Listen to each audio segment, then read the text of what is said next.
আচ্ছা, তো আশা করি সবাই শুনতে পাচ্ছ আমাকে। হুম। তো আমরা যে আলফ্রেড প্রুফক এটা পড়ছিলাম নাকি, the love song. G sir. আচ্ছা, তো জি আজকে স্যার। আমরা মোটামুটি একটু শেষ করব। তো ফার্স্ট হাফ আমরা পড়েছি, আর আজকে দেখি আমরা ওটাকে শেষ করে ফেলবো।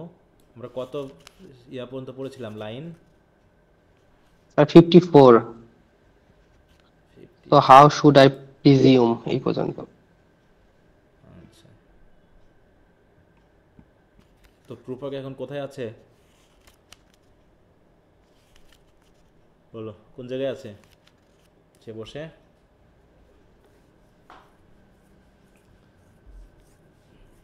বলতে পারবা কোথায় বসে বসে এই কথাগুলো বলতেছে? বাসায়? আর না স্যার, চিপ ওই যে কি বলে ওই চিপ হোটেলে রেস্টুরেন্ট, স্যার। হ্যাঁ চিপ রেস্টুরেন্টে নাকি? হ্যাঁ, রেস্টুরেন্ট বা জি হোটেলে। স্যার, জি স্যার। হুম। তো সবাইকে একটু রিডিং ফিডিং দিয়েছো বলো? জি স্যার।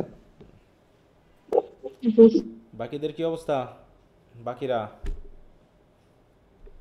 হুম। জি পড়তেছো? স্যার। পড়তেছো না পড়া শুরু করো না এখনো? মাহফুজার কি কি অবস্থা? পড়ছি স্যার। পড়তেছো? জি স্যার। কি পড়তেছো? Sir a tale of two cities পড়ছি, হুম। তারপর কবিতাটাও পড়া হয়েছে স্যার। আচ্ছা, তো ভেরি গুড। বাকিদের কি অবস্থা বলো, বাকিদের? পড়তেছি স্যার। পড়তেছো না এখনো শুরু হয়নি? জি স্যার। না স্যার, শুরু করে দিচ্ছি। আচ্ছা,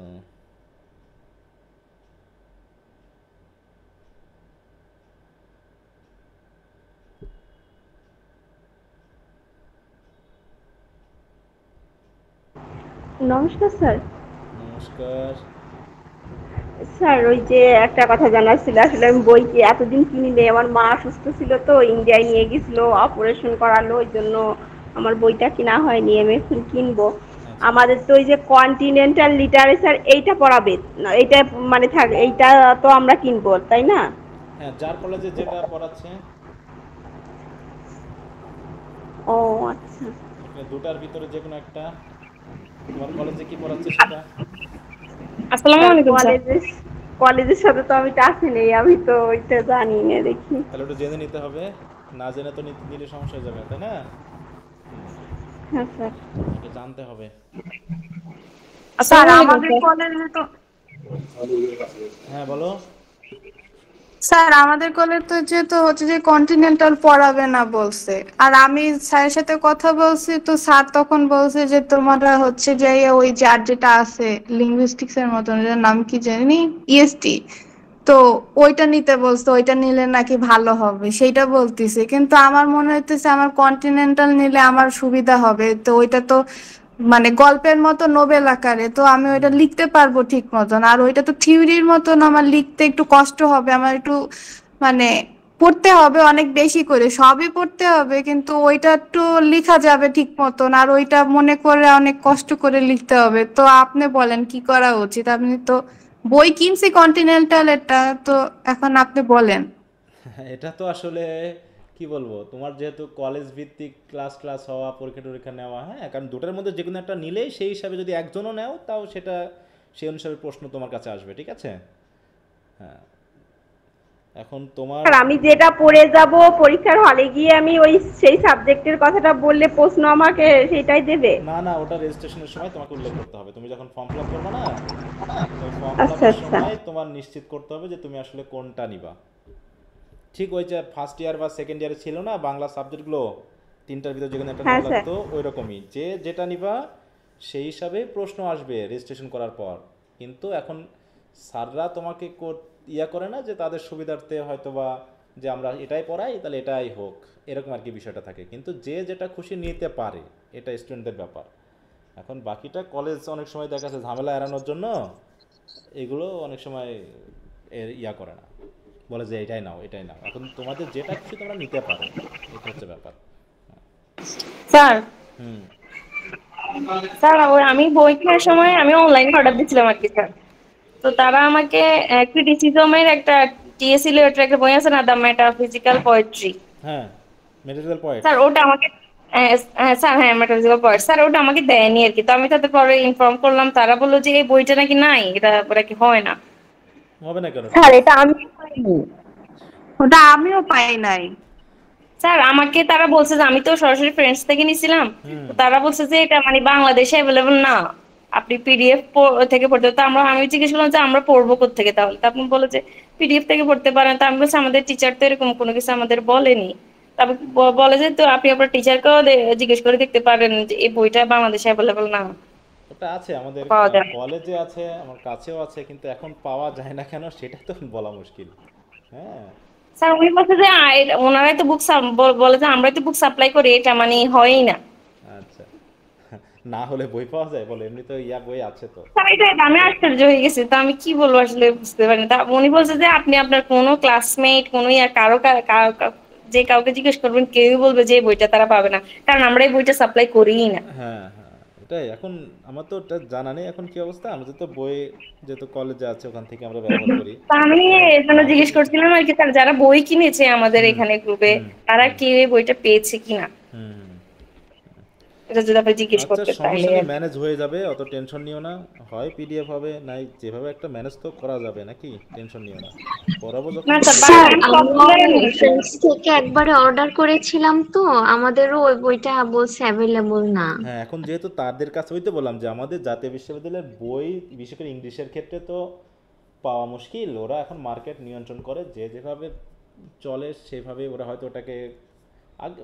এমনি ইয়া বই আছে আমাদের কাছে, আছে কিন্তু বাজারে নেই কেন আমি বুঝলাম না। এটা এখন যদি না থাকে তো তাহলে তো কিছু করার নেই। স্যার হুম বলো। এই বুকটা আমি যখন নিতে গেছি, ওনারা বলছে যে এই বুকটা পাওয়া যাবে না। ওনারা আমাকে আরেকটা বুক দিছে, এটা হচ্ছে texts on English literature literary criticism, বলছে হুম এটা পড়লে এটা থেকে হবে, হ্যাঁ ওই তো, এরকম একটা বুক ছিল। ওই এটা মেটাফিজিক্যাল নিছি যারা আমি। পয়েন্টস আছে ওই পয়েন্টসদের উপরে, হ্যাঁ যেমন আমরা। ওইটার ভিতরে হ্যাঁ টেক্সট হ্যাঁ গুলো আছে। হ্যাঁ হ্যাঁ হুম হুম, যেমন আমরা পড়েছিলাম না ওই যে তোমার দ্য লাইফ অফ কাউলি পড়লাম না মেটাফিজিক্যাল পয়েন্টদের বিষয় নিয়ে থার্ড ইয়ারে। ওখানে ওরকম মেটাফিজিক্যাল পয়েন্টদের নিয়ে কথা আছে, আলোচনা আছে। হ্যাঁ ওসব টেনশন নিও না, সমস্যা নেই, আমরা আমরা পড়ি, আস্তে আস্তে হয়ে যাবে, টেনশন নিও না। সব বই একসাথে নিতে হবে এমন কোনো ব্যাপার না। হ্যাঁ বলো। স্যার তারা আমাকে আরেকটা বই দিয়েছিল, সিলভিয়া প্ল্যাথের। স্যার এই বইটা আমি আপনাকে ছবি দিয়েছিলাম মেবি, যে এই বইটা কিসের স্যার, এটা কি আমাদের নাকি এটা আমার ভুল করে দিছে? তুমি আমাকে পরে ওটা জানাইও, হ্যাঁ আমি দেখবো। হুম আচ্ছা ঠিক আছে। হুম। আচ্ছা আমরা তাহলে পড়াটা শুরু করি, স্যার হ্যাঁ। আমার একটা প্রশ্ন ছিল। হ্যাঁ বলো। হুম স্যার আমাদের মানে ওই দুইটা কোর্সের মধ্যে আমি ম্যামকে জিজ্ঞেস করেছিলাম, তো উনি ওই যে approaches and methods of language teaching এর কথা বললো। তা এখন কি আমি কন্টিনেন্টাল লিটারেচার মানে ওইটা নিতে পারবো কিনা, বা এই দুইটার মধ্যে স্যার কোনটা পড়লে বা নিলে ভালো হয় সেটা একটু এটা আসলে যদি বলতেন। এক একজনের কাছে এক একটা ভ্যারি করে, হ্যাঁ। তবে approaches and methods of language teaching এটা পড়তে পারো তুমি যদি এলটির উপরে পরবর্তীতে মাস্টার্স করতে চাও, বা এটার জন্য এটা কোর্সটা থাকলে সুবিধা হয়, বুঝতে পারছো? কারণ যেটার উপর তোমার 100 মার্কের পড়া থাকে সেটার উপর তুমি ইয়া করতে পারো, মাস্টার্স করতে পারো, পরবর্তীতে মাস্টার্সের উপর ভিত্তি করে তুমি পিএইচডি বা এগুলো করতে পারো। তো সেই হিসাবে এটা তুমি নিতেই পারো, হ্যাঁ। এখন সুবিধা অসুবিধা দুই স্যার দিক এটা থেকে কি আছে। লিঙ্গুইস্টিক্স এর মতো থার্ড ইয়ার? লিঙ্গুইস্টিক্সের ওরকম থিওরিটিক্যাল, কিন্তু ওই লিঙ্গুইস্টিক্স বিষয় না, এটা হচ্ছে তোমার ল্যাঙ্গুয়েজ টিচিংয়ের ব্যাপারটা নিয়ে আলোচনা, ঠিক আছে? দেখো এখানে তো বলাই আছে, এখানে কাজই হচ্ছে আচ্ছা দেখো স্টুডেন্টদের সাথে আলোচনা করে দেওয়া with the development in the theories and practice of language teaching and learning, so that those who will join as teachers of English can teach English effectively with theoretical insight. মানে এখানে ভবিষ্যৎ টিচারদের জন্য, মানে ভবিষ্যৎ ইংলিশ টিচার যারা হবে তাদেরকে ইংলিশ টিচিংয়ের ক্ষেত্রে বিভিন্ন বিষয় সম্পর্কে পপুলার করে দেওয়া, মানে একটু পপুলার বলতেছি মানে এগুলো জানিয়ে দেওয়া, ঠিক আছে? তাদের সাথে এগুলোকে একটু পরিচয় ইন্ট্রোডিউস করিয়ে দেওয়া, এটা হচ্ছে ব্যাপার। এখানে বিভিন্ন মেথড নিয়ে কথা বলা হবে, এই যেখানে বিভিন্ন মেথডের কথা বলা হচ্ছে, হ্যাঁ। It will also include natural approaches, direct method, communicative approach, হ্যাঁ, task based teaching and learning approach, methodology. কেউ যদি এলটি নিয়ে বাইরে পড়তে চায় বা এটার জন্য এদের জন্য এটা বেশ উপকারী। আমিও তো আমার কলেজে একবার প্রথম দিকে এসে আমি বলেছিলাম, টিচারদের সাথে আলোচনা করেছিলাম যে আমরা এই কন্টিনেন্টাল এই গল্প টল্প বাদ দিয়ে যদি আমরা এই ইংলিশ ল্যাঙ্গুয়েজ টিচিংয়ের এটা যদি আমরা ইনক্লুড করতে পারি তাহলে অনেক ভালো হয়, কারণ আমাদের অধিকাংশ স্টুডেন্ট কোনো না কোনোভাবেই তাদের দেখবা যে 90% স্টুডেন্ট ওই টিচিংয়ের পেশাতেই যুক্ত হয় ইংলিশ পড়ার পর, সেটা প্রাইমারি হোক, হাই স্কুল হোক, তাই তো, বা বিভিন্ন ধরনের সরকারি জি স্যার। কলেজগুলোতে হোক, টিচিংয়ের পেশাতেই কিন্তু যায়। তো সেই হিসাবে আমিও মনে করি যে এটা হয়, যেহেতু গল্প টল্প আমরা পড়তেছি, কারণ আমরা সবসময় সাবজেক্ট নিব নাম্বার পাওয়ার জন্য না। আমি আমার ব্যক্তিগতভাবে মনে করি যে নাম্বার আমাকে কিন্তু আলটিমেটলি হেল্প করে না, বুঝতে পেরেছ? আমাকে হেল্প করে সাবজেক্টের সেই নলেজগুলো যেগুলো প্র্যাকটিক্যালি ইউজেবল, বুঝতে পারছো? একজন দর্শন নিয়ে জি পড়া স্যার। আর একজন ইংলিশ নিয়ে পড়া, কে প্র্যাকটিক্যালি তার নলেজটাকে করতে পারবে, ইউজ করতে পারবে বলো তো? স্যার প্র্যাকটিক্যালি ইংলিশ, কারণ ইংলিশে, এখানে টিচিং এর একটা হ্যাঁ, ব্যাপার। তাই জি তার জন্য যে ইসলামের ইতিহাস, দর্শন, তাহলে এগুলোর থেকে বাংলা ইংরেজি পড়া অনেক বেশি জরুরি, কারণ এগুলো অন্তত হাই স্কুল লেভেলে, প্রাইমারি স্কুলে অনেক টিচিং আছে যেগুলো এই সাবজেক্ট বেস যে টিচার দরকার হয়। কিন্তু ইসলামের ইতিহাস, দর্শনের কি টিচার দরকার হয় এসব লেভেলে বলো, দরকার হয়? বা না স্যার, কম না, খুব কম ক্ষেত্রে আমাদের মানে বাংলাদেশের প্রেক্ষাপটে এগুলোর কোনো এরকম কোনো চাকরি নেই একমাত্র শিক্ষকতা পেশা ছাড়া। তাহলে ওইগুলো সাবজেক্টে পড়ে আমার স্টুডেন্টরা কি প্র্যাকটিক্যালি হবে? ঠিক একইভাবে এই যে কন্টিনেন্টাল লিটারেচারের যে গল্পগুলো আছে, হ্যাঁ, এগুলো হয়তো আমাদেরকে কিছু বিষয় সম্পর্কে জ্ঞান দান করবে, কিন্তু প্র্যাকটিক্যাল ইউজের মধ্যে এই ল্যাঙ্গুয়েজ টিচিংটা কিন্তু মানে আমার কাছে মনে হয় যে একটা ভালো সাবজেক্ট। কি কথা বুঝতে পেরেছো? জি স্যার, বুঝতে পারছি। এখন যার যেটা, আমি বলবো না যে কোনটা নিবা, কারণ এটা মানে কি বলবো, তোমাদের দৃষ্টিভঙ্গির উপরে নির্ভর করবে, কে যে যেটা নিতে চায়, হ্যাঁ, এটা নিতেই পারো, বুঝতে পেরেছো? স্যার হ্যাঁ স্যার আপনি তো দুটাই পড়াবেন তাই তো? হ্যাঁ, আমি তোমাদেরকে দুটাতেই হেল্প করব, দুটাতেই পড়াবো, কিন্তু একটু সময়ের জন্যই একটা ঝামেলা, বুঝতে পেরেছো? মানে কারো হয়তো এটা নেই, কারো ওটা নেই, তাহলে এখন পড়াতে গেলে একটা ঝামেলা বেঁধে যাবে। স্যার আমার মনে হয় তাহলে কন্টিনেন্টাল লিটারেচারটাই ম্যাক্সিমাম কলেজে বেশিরভাগ মানে পড়ানো হয়, এটাই বোধহয়। মানে এইটা পড়াতে গেলে একটা ঝামেলা হবে, এখন কারো থাকবে কারো থাকবে না, বুঝতে পারছো? কয়টা ক্লাস লাগবে, এই জায়গাটা খুবই ঝামেলাজনক হয়ে যাবে আমার। হুম স্যার আমাদের কলেজে কন্টিনেন্টাল লিটারেচারের জন্য আর কি এবছর যারা পরীক্ষা দিবে হুম তাদের মধ্যে আর কি 4-5 জন নিছে। এখন স্যাররা বলছে যে এটার দায়ভার সম্পূর্ণ তোমার নিজেদের, তোমরা এই যে এতজন স্টুডেন্ট, 100 জন স্টুডেন্টের মধ্যে 4-5 জন শুধু কন্টিনেন্টাল লিটারেচার দিবে আর বাকি সবাই ল্যাঙ্গুয়েজ টিচিং পরীক্ষা দিবে। হুম হুম বেশিরভাগ আমরাও যখন রিকোয়েস্ট করলাম স্যার এটা নাকি সহজে এটা দাও, স্যাররাও সেম কথা, স্যাররা রাজি না। কারণ আমাদের সিনিয়র যে 2 জন টিচার আছে ওই 2 জন টিচার ইএলটি তে এক্সপিরিয়েন্স হ্যাঁ স্পেশালিস্ট আর কি। হ্যাঁ, ওই জন্য বললাম যে যে যেটা পড়েছে তারা সেটাকে গুরুত্ব দিবে, বুঝছো না? হুম স্যার আবার উদাহরণ টানে আমাদের এবারে সিনিয়র যিনি মাস্টার্সে পড়ে, হ্যাঁ ওনার মধ্যে একজন আছে যে ইউএসএ তে মেবি 5টা ইউনিভার্সিটি থেকে অফার লেটার পাইছে এটার উপরে মাস্টার্স করার জন্য। না, ওই যে আমি বললাম যে এই ক্ষেত্রে এটা মানে প্র্যাকটিক্যাল, ওটার থেকে এটা তুমি বিভিন্ন জায়গাতে সুযোগ পাবা মাস্টার্স করার জন্য, আমি এটা তোমাকে তো আগে বললাম। হ্যাঁ হ্যাঁ, এখন যদি ওরকম আগ্রহ থাকে তাহলে এই সাবজেক্টটা তোমরা নিতে পারো।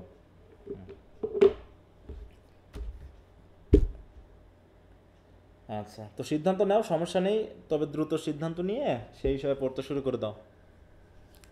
আর বিষয়গুলো যে খুব কঠিন তাও না, বললামই তো, যে আসলে পড়ার উপর ডিপেন্ড করবে, কার কোথায় ইন্টারেস্ট তার উপর ডিপেন্ড করবে, এই হচ্ছে ব্যাপার। স্যার আমার কাছে একটু মানে কিউরিওসিটি লাগে, এজন্য যেটা নতুন একটা কোর্স, মানে মানে গল্প বা ওরকম নাই অন্যান্য কোর্সের মতো, হ্যাঁ, কিন্তু জানি না এটা আসলে কতটা কঠিন হবে সেটা তো বুঝতে পারছি না, কঠিন কিন্তু বললাম তো, মনে এখানে হচ্ছে দেখো যে তুমি একটু, ইন্টারেস্টিং হবে। তুমি এটা পড়ো, তুমি এখানে কিন্তু ছোট করে যে ইন্ট্রোডাকশনটা দেওয়া আছে ওটুকু পড়লে তুমি বুঝতে পারবা যে এখানে কি কি বিষয় নিয়ে আলোচনা করা হবে। আর বই কিনে ফেলো, বই কিনে তো তুমি বুঝতে পারবা যে এখানে কি কি বিষয় নিয়ে আলোচনা করা হচ্ছে। অতএব ভয় পাওয়ার তো কোনো কারণ নেই, এখানে কোনো সাবজেক্টেই ভয় পাওয়ার কোনো কারণ নেই। হ্যাঁ, এখানে যেমন আমরা ল্যাঙ্গুয়েজ থিওরি নিয়ে আলোচনা করেছিলাম লিঙ্গুইস্টিক্সে, এখানে ওইরকম থিওরি আছে, ঠিক আছে তো, বিভিন্ন মেথড আছে, যেমন আমরা লিঙ্গুইস্টিক্সে যে মেথডগুলো আলোচনা করি ওরকম মেথড এখানেও আছে, বুঝতে পেরেছো? জি স্যার। হ্যাঁ, এখানে প্রচুর ইয়া আছে, চ্যাপ্টার আছে কিন্তু এখানে, হ্যাঁ, প্রচুর চ্যাপ্টার আছে, বিভিন্ন টপিক নিয়ে এক একটা চ্যাপ্টার। আচ্ছা, তো যাই হোক, আমরা একটু সময় এদিকে দিই, ওদিকে বাদ আস্তে আস্তে আমরা ওটা নিয়ে ঠিকই পরিচিত হবো, সমস্যা নেই, টেনশন নিও না। হ্যাঁ, আচ্ছা, তাহলে আমরা মোটামুটি দেখতেছি যে আমাদের প্রফক সাহেব নাকি মানে দোদুল্যমান একটা অবস্থার মধ্যে আছে। সে হয়তো কাউকে কোনো কিছু বলতে চাচ্ছে কিন্তু সেটা বলতে পারছে না, পুরো এবং রাইটার পুরো সেটিং সহ পুরো আমাদের যে স্পিকার তাই তো, বা হচ্ছে আমাদের যে ক্যারেক্টার, দুটাকে মিলিয়ে আধুনিক, তাই তো, ইন্ডিভিজুয়াল মডার্ন ম্যান বা ইন্ডিভিজুয়ালের যে ফিচার বা বৈশিষ্ট্য সেটাকে তিনি তুলে ধরতে চাচ্ছেন। যে তারা কি কোনো কিছুতে একনিষ্ঠ, নাকি সবসময় একটা মানে ডিলেমার মধ্যে থাকে? কেমন ডিলেমার মধ্যে থাকি স্যার। ডিলেমা, তাই ইনডিসিশন, যে what will they do or what they should do, they don't know. তারা বুঝতে পারছে না কি করা উচিত আর কি করা উচিত না। এই ফোনটা এখন কিনবো নাকি কিনবো না, আজকে কিনলে যদি কালকে পুরনো হয়ে যায়, ঠিক আছে তো, মানে কিনতে চাচ্ছি, কেনার পরেই মন খারাপ হয়ে যাচ্ছে, হায় রে এর থেকে তো একটা ভালো ছিল। হ্যাঁ, একজনের সাথে ভালোবাসা মানে প্রেম করতেছো, কিছুদিন পর আরেকজনের সাথে দেখা, বুঝতে পেরেছো, তখন কেমন মনে হবে, হায় রে এর সাথে প্রেম না করে ওর সাথে করলে তো ভালো হতো। হ্যাঁ, দিয়ে তারপরে একে ছেড়ে আরেকজনের সাথে দৌড় দিচ্ছে, এরকম হচ্ছে না মানুষে, বলো এখন বর্তমানে? কারণ এত এক্সপোজড আমরা এত এক্সপোজড হয়ে যাচ্ছি যে আমরা আর একনিষ্ঠ না কোনো কিছুতে। স্যার বিয়ের পরে তাই হচ্ছে না, আর তো প্রেম। হ্যাঁ, আর প্রেম নাকি, ওইটাই বাস্তব কথা, এটাই যে বিয়ের পরেই আর থাকতেছে না, নাকি বিয়ে করা হয়ে গেছে তারপরেও আর একটাকে পেয়ে যাচ্ছে কিনা বলো? স্যার এখন মানুষ শুধু অপশন খোঁজে।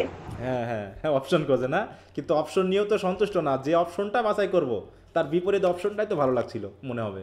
হ্যাঁ, তুমি মার্কেটে ওই করে ছেলেরা কি চায় স্যার নিজেরাও বলতে পারে না। হ্যাঁ, কাপড় কিনতে গিয়ে মেয়ে ছেলে উভয়ের একই অবস্থা।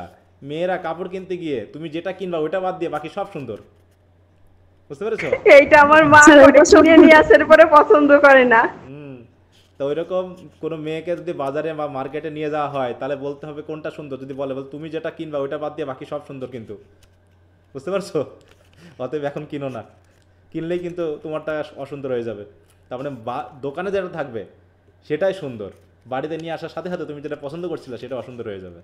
হ্যাঁ, তো এইরকম আর কি অবস্থা এখন বর্তমানে, সেটা তুলে ধরছে। ওকে, তাই বলছি, দেখো 61 থেকে আমরা পড়া 61 থেকে শুরু করবো তো নাকি আমি? এই পর্যন্ত হয়েছিল স্যার 55 থেকে শুরু করবো। আচ্ছা, ও 55 মানে 61 বলছে, 61 থেকে বলছে, হ্যাঁ 55। তো বলছে দেখুন, and I have known the eyes already, known them all, বলছে এই যে মানুষগুলো দেখছো না, এই প্রত্যেকটা মানুষ কিন্তু আমার পরিচিত, আমার জানা, নন দেম অল, আমি সবাইকে চিনি। হ্যাঁ, the eyes that fixed you in a formulated phrase, এই যে চোখ, হ্যাঁ দেখছো না তোমার দিকে ফিক্সড হয়ে আছে। হ্যাঁ, the eyes that fix you in a formulated phrase, মানে কি তুমি যাকে দেখে ফিক্সড হয়ে গেছো, ঠিক আছে তো। And when I am formulated sprawling on a pin and I am pinned and রিঙ্গেল on the wall, then how should I begin to spit out all the butt ends of my days and ways and how should I presume, মানে কি ব্যাপারটা এরকম। হ্যাঁ, মনে করো যে আমাদের প্রুফক সাহেব, মনে করো এখন প্রুফকের বন্ধু হিসাবে আমি মনে করো গেছি রেস্টুরেন্টে, হ্যাঁ তার সাথে বসে আছি, তো হঠাৎ করে একটাকে মেয়েকে দেখে আমার খুব ভালো লাগলো, ঠিক আছে তো, আমি তাকে দেখতেছি, দেখে আমি পুরো ক্রাশ খেয়ে গেছি, কিন্তু প্রুফক বলতেছে যে তুমি যার দিকে তাকিয়ে অলরেডি ফিক্স হয়ে গেছো, ঠিক আছে তো, ওগুলোকে আমি চিনি, আমি ওগুলোকে সব জানি, বুঝতে পেরেছো? মানে কি অলরেডি ওদের সাথে তার সাথে সম্পর্ক থাকা, তাদের সাথে মেশা, তাদের মেন্টালিটি বোঝা আমার সব হয়ে গেছে, আমি এগুলোকে চিনি। তারপরে দেখো দেখ আবার বলছে, দেখো and I have known the eyes already, known them all, the eyes that fix you in a formulated phrase. হ্যাঁ, ফর্মুলেটেড ফ্রেজ মানে কি, মানে একটা নির্দিষ্ট, মানে কি বলবো, যে তুমি তাকে নিয়ে এখন কী ভাবতে পারো ওগুলো আমি জানি, আমি যেমনটা ভেবেছিলাম আগে তুমিও হয়তো তাকে নিয়ে তেমনটাই ভাবতেছো, বুঝতে পেরেছো? And when I am formulated, আমিও তোমার মতো এরকম ফর্মুলেটেড হয়ে গেছিলাম, আমিও তার ইয়াতে পড়ে গেছিলাম, পড়ে গিয়ে স্প্রাউলিং অন আ পিন, ঠিক অনেকটা ওই পিনের উপর, হ্যাঁ যেমন কোনো একটা পিন দিয়ে, ঠিক আছে, কোনো একটা মানে কি বলবো সেটা পোকা হতে পারে, কোনো ইনসেক্টকে যখন আমরা আটকে রাখি, মনে করো পিন দিয়ে আটকে রাখলাম কোনো একটা তেলা পোকাকে, তখন সে কি করবে বলো তো? হাত পা ছোড়া ছাড়া আর কিছু করার আছে তার, বলো তো? না স্যার। হ্যাঁ, হাত পা ছোড়া ছাড়া কি, তাই বলছে হোয়েন আই এম পিনড, আমিও তখন পিনের মধ্যে ঢুকে গেছিলাম, এরকম when I am pinned and wriggling on the wall, then how should I begin. হ্যাঁ, তাহলে এখন আমি কি করে বলবো to spit out all the butts ends of my days and ways. Butt ends মানে বুঝো তো, মানে শেষ অংশটুকু। স্পিট আউট, বার্ড এন্ডস বলতে বিশেষ করে সিগারেটের দেখবা যে শেষের অংশটুকু কি মানুষকে আর টানে না ফেলে দেয় বলো তো? সিগারেটের বার্ড এন্ড বুঝো? ফেলে দেয়। হ্যাঁ, যে অংশটুকুকে তারা মুখে করে, হ্যাঁ, নিয়ে কি করে, ধোয়া টানে, ঠিক আছে তো? বিশেষ করে এন্ড অংশ, সবসময় এন্ড অংশ দেখো, the stub of a cigarette, or দেখো or a cigar or a cigarette, এরকম আর কি বোঝায়। হ্যাঁ, তাই বলছে যে সেই আমার দিনের, আমি এখন আমার দিনের, এই দেখো বলছে থিকার পার্ট আর হ্যান্ডেল অথবা রাইফেলেরই বোঝাচ্ছে, মেইনলি এখানে সিগারেট সেন্সটাকে বোঝাচ্ছে। হ্যাঁ, তো বলতেছে ওই দিন টানতে টানতে আমি এখন কিভাবে আমার যে দিন বা ওয়েগুলো যে শেষের দিকে এসে পৌঁছেছি, আমি এখন এগুলোকে কিভাবে আবার নতুন করে শুরু করব বলো? ওই বার্ট এন্ড দিয়ে কি আবার নতুন করে সিগারেট খাওয়া শুরু করা যায় বলো তো? আর কি কোনো স্বাদ থাকবে? ওই সিগারেটের বার্ট এন্ড কোনো স্বাদ নেই, তাহলে এখন আমি ফেলবো না কি করব, নাকি নতুন করে শুরু করবো? আমি তো শুরু করতে পারছি না, কারণ এটা আমি বার্ট এন্ডে পৌঁছে গেছি। তাই বলছে যে then how should I begin, এখানে বলছে দেখো যে দেখো how can I possibly start to explain all the meaninglessness wasted bits of my life, wasted, হ্যাঁ সব। হাউ শুড আই, দেখো how can I dare assume anything at all, assume মানে নতুন করে শুরু করা। আর কি আমি নতুন করে শুরু করতে পারবো জীবনটাকে? বিশেষ করে দেখা গেছে যারা অতিমাত্রায় প্রেম করে, অতিমাত্রায় মানুষের সাথে, তাদের কিন্তু শেষ পর্যন্ত হয় বিয়ে হয় না, আর না হয় দেখবা যে তারা সহজে মানুষকে বিশ্বাস করতে পারে না, এরকম একটা অবস্থায় হয়ে যায়। তো এরকম আর কি তার অবস্থা, যে তার এত এক্সপিরিয়েন্স সবার সাথে, সবাইকে জানা, সবাইকে শোনা, এই অবস্থায় যে সে আর নিজেকে মানে ওই জায়গায় নামাতে পারতেছে না, ওই জায়গায় আনাতে পারতেছে না যে কি করা যায়। হ্যাঁ, এরকম একটা সেন্স। দেখো এখানে যদি আমরা বলি একটু, দেখো in this passage the speaker reflects on the judgemental gaze of others, মানে অন্যেরা কীভাবে তাকাচ্ছে ওরকম তাকানো সে অলরেডি তাকিয়েছিল এক সময়। হ্যাঁ, who see him only through fixed superficial categories. হ্যাঁ, he imagines himself like a specimen pinned and immobilized on display, emphasizing his vulnerability and powerlessness in the face of societal expectation. যে সবাই যেভাবে তাকে আগ্রহ নিয়ে তাকাচ্ছে, সে নিশ্চয়ই তাকাতে পারছে না, কারণ সেটা নিয়ে অলরেডি সে এক্সপিরিয়েন্সড। হ্যাঁ, এবং এটার যে খারাপ দিক, সে খারাপ দিকটা সে জানে। তাহলে দেখো the phrase but ends of my days and ways suggest that the speaker's life consist of discarded insignificant bits, his efforts and experience feel fragmented and incomplete. The repeated question, and how should I presume, underscores Prufrock's intense self-doubt and fear of judgment, which prevent him from expressing his true self or making meaningful choices. এখন আর সে choice করতে পারছে না, যে অনেক মেয়ে দেখছে বিয়ের জন্য, অনেক মেয়ে বাছাই করছে, সে কি কোনো মেয়েকে আর পছন্দ করতে পারবে বলো তো? আলটিমেটলি কোনো ছেলে যদি অনেকগুলো মেয়ে দেখে, চয়েস করে বিয়ের জন্য, সে কি তার চয়েস, সে আর কি চয়েস করতে পারবে? ঠিক অনেকটা 100-150 ড্রেস দেখে তুমি আসলে কোন ড্রেসটা নিবা, আর চয়েস করা যাবে বলো? তুমি 100টা ড্রেস পরে তুমি বাড়িতে যেটাই নিয়ে যাবা, মনে হবে যেন যেটা নেওয়া হয়নি ওটাই মনে ভালো ছিল, এরকম। তার অবস্থা সেরকম, এত এক্সপিরিয়েন্স হয়ে গেছে যে সে আর শুরু করতে পারছে না জীবনটাকে নতুন করে। This section highlights the poem's theme of alienation, the crushing weights of social scrutiny and emotional paralysis. হ্যাঁ, তাই বলছে দেখো, আবার বলছে and I have known the arms already, known them all. Arms, দেখো সে কিন্তু আর্মের সাথে ফ্যামিলিয়ার, মানে কি বোঝো তো? বলছে I have known the arms, আমি তো এর আগে I have known them all, আইসগুলো পর্যন্ত আমার পরিচিত ছিল, মানে তাদের চোখে চোখ রাখার মতো অভিজ্ঞতা আমার ছিল। সাথে সাথে কি তাদের, দেখো দেখো I have already seen and become familiar with many women's arms, তার মানে কি সে কি চরিত্রের ছেলে প্রভক বলো? সে কি একটা দুটো প্রেম করছে? হ্যাঁ না স্যার, অগণিত। হ্যাঁ, অগণিত তো নাকি? এ যাকে দেখতেছে তাদেরকেই তার পরিচিত লাগতেছে। হ্যাঁ, তাই বুঝে দেখো, হ্যাঁ, and I have known the arms already and known them all, and arms that are braceleted and white and bare. এই যে দেখো, যার হাতে ব্রেসলেট আছে, অথবা যার হাত দেখো দেখো হোয়াইট অ্যান্ড বেয়ার মানে আনকাভার্ড, এসব। But in the lamp light down with light brown hair. হ্যাঁ, তাই বলছে কি is it perfume from a dress to makes me so digress? হ্যাঁ, এবার আবার কোনো মেয়ের হয়তো শরীর থেকে পারফিউমের সাউন্ড আসতেছে, সেন্ট আসতেছে, পারফিউম আসতেছে, সেটা তো যেন তার এই যে এতক্ষণ ধরে যে চিন্তা করছিল না, মনে হচ্ছে যেন এই চিন্তাটাকে টেনে নিয়ে যাচ্ছে, তাকে যেন চিন্তাও করতে দিচ্ছে না, এরকম আর কি বিষয়টা। হ্যাঁ, তারপরে দেখো but in the lamp light down with light brown hair. হ্যাঁ, এই যে ল্যাম্প লাইটের কারণে তাদেরকে দেখতে কেমন লাগতেছে, দেখো down with light brown hair, তাদের যেন চুলগুলো লাইট, হ্যাঁ লাইট মানে কি বলো, উজ্জ্বল, হ্যাঁ, এবং কেমন সুন্দর সুন্দর চুলগুলোকে সবাই যেন ঢেকে আছে, ডাউন উইথ, কাভার্ড উইথ, এরকম। এই যে তারা আসা যাওয়া করতেছে, যে women coming and going and talking of Michael Angelo, এটা বলতেছে না, তো সবাই নিজেকে ভান করতেছে, এই যে দেখাচ্ছে না যে কি, হ্যাঁ, উঁচু উঁচু জিনিস নিয়ে, হাই সিগনিফিকেন্ট জিনিস নিয়ে তারা কথা বলে, তারা লো লেভেলের মানুষ না, তারা উঁচু শ্রেণীর মানুষ, কিন্তু সবাইকে তো আমি চিনি, সবাইকে তো আমি জানি যে তারা কেমন। তারপরে দেখো arms that lie along a table, ওই যে দেখো আরেকজন মেয়ের হাত, হ্যাঁ, টেবিলে পড়ে আছে, হ্যাঁ, arms that lie along the table or wrap about a shawl, সবাইকে আমি চিনি, হ্যাঁ, সবার হাতই আমার কাছে পরিচিত। And should I then presume, তাহলে আমি এখন কোথা থেকে শুরু করব? হ্যাঁ, and how should I begin, হ্যাঁ, আমি তাহলে কোথা থেকে শুরু করব বলো, আমি কার কাছ থেকে শুরু করব, কে আমার হবে, আমি কার হব, বুঝতে পেরেছ? আমি কি আবার কার সাথে আমার জীবনটাকে জড়াতে পারবো?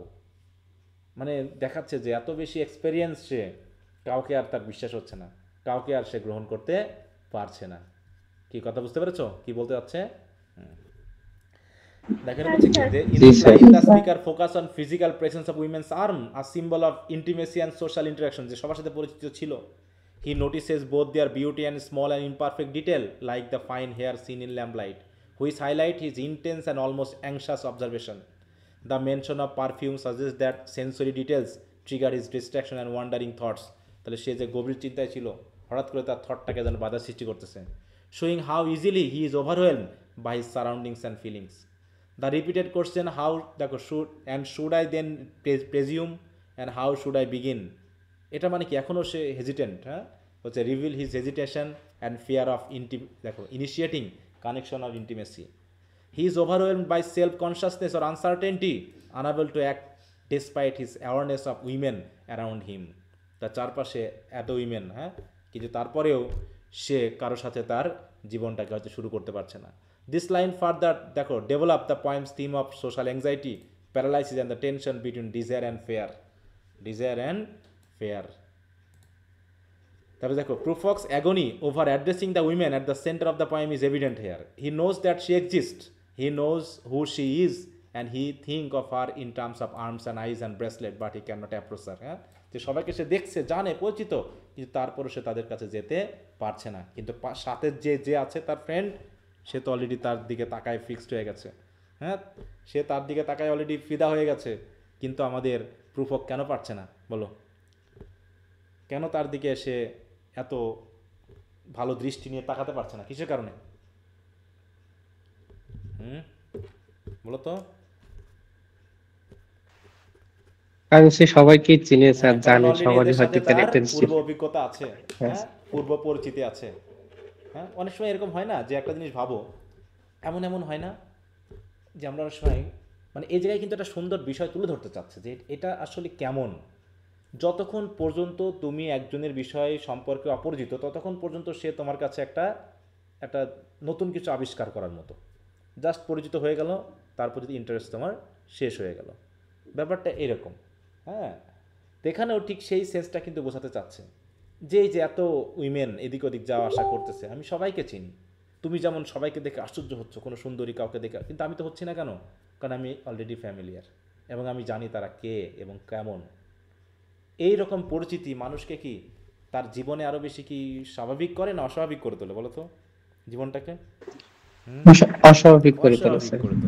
হ্যাঁ, মানে এত অভিজ্ঞতা আমাদের জীবনটাকে আরও বেশি কি করে তুলছে? হ্যাঁ বলো, আরও বেশি অস্বাভাবিক করে তুলছে। হ্যাঁ, আমাদের জীবনটাকে নিরানন্দপূর্ণ করে তুলছে। এত অভিজ্ঞতা ভালো না।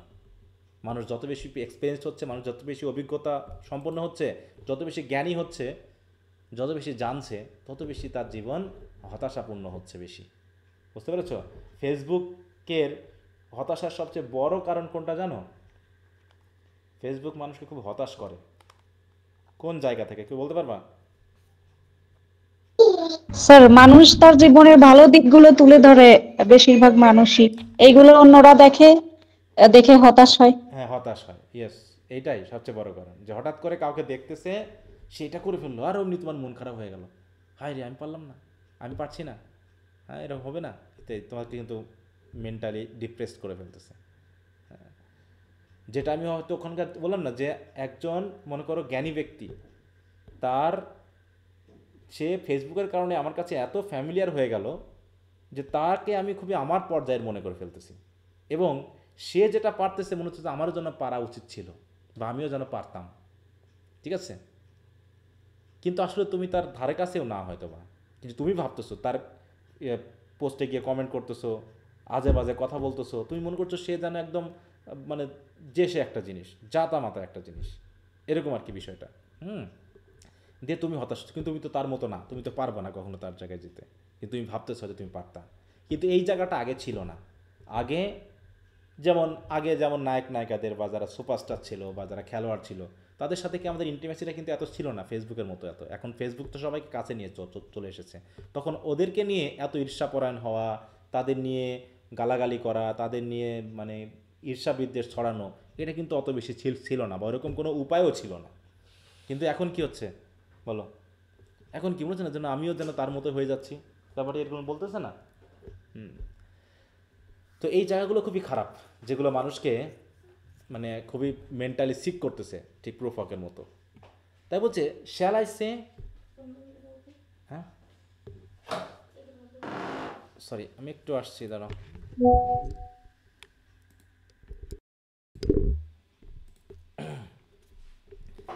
আচ্ছা, সবাই শুনতে পাচ্ছ?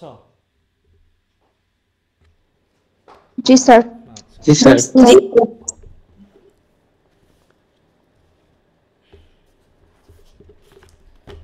তারপর কি বলছে দেখো, শ্যাল আই সে, আমার কি এটা বলা উচিত যে I have gone at dusk through narrow streets, যে আমি এরকম, হ্যাঁ এই ডাস্কে, এই গোধূলি বেলায়, এই ন্যারো ন্যারো যে গলি, এগুলো দিয়ে আমি কত গেছি, হ্যাঁ, and watch the smoke that rises from the pipes of lonely men in shirt sleeves.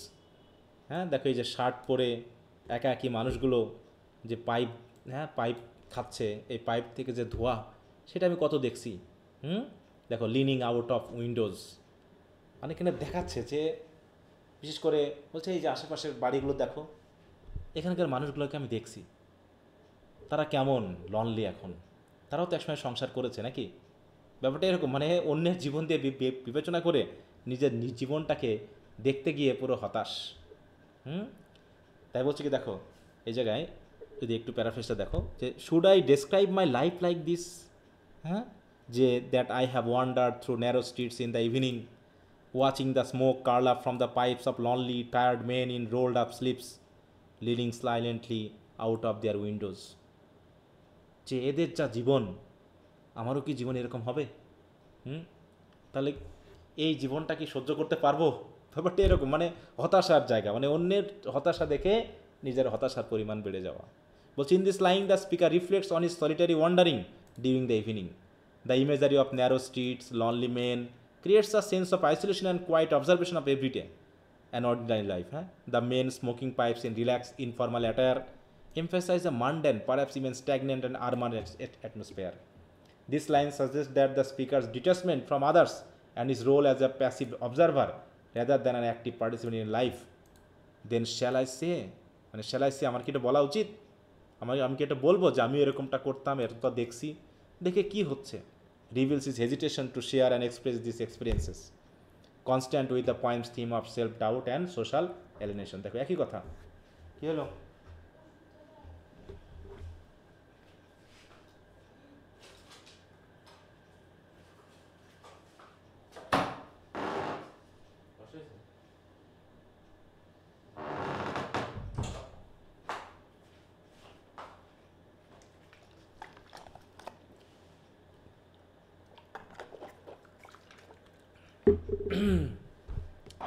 তারপর কি বলছে দেখো, I should have been a pair of ragged claws scuttling across the floor of silent সিজ।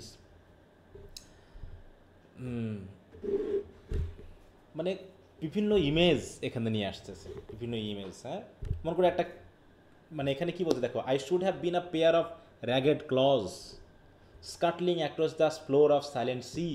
তাহলে শান্ত সমুদ্রের যে ফ্লোর বা তার যে বেড, সেখান দিয়ে ক্ল মানে কি, বিশেষ করে যে কাঁকড়া জাতীয় জিনিস দেখছো না, কাঁকড়া পানির ভিতরে কেমন করে হাঁটে বলো, তার যে নখ আছে, ক্ল আছে, হাত আছে, সেগুলো দিয়ে কি করে, সে বেয়ে বেয়ে যায় না বলো তো।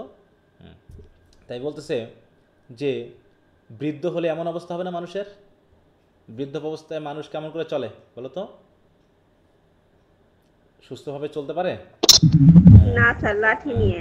হ্যাঁ, লাঠি নিয়ে চলে, বা হাত দিয়ে, ভর দিয়ে, পা দিয়ে, মানে কোনো রকমভাবে সে কাঁকড়ার মতো করে চলে। তাই বলছে দেখো, এখানে বলছে I felt like I was mean to be just a pair of rough claw like limbs crawling aimlessly along the bottom of quiet empty ocean. হ্যাঁ, মানে এখানে কি বলছে, the speaker expression which that have been something simpler and less emotional like a crabbed with ragged claws moving quietly and unnoticed along the ocean floor. মানে মূল কথা হলো অস্বাভাবিক একটা জীবনযাপন করা, হয়তো আমারও হতো।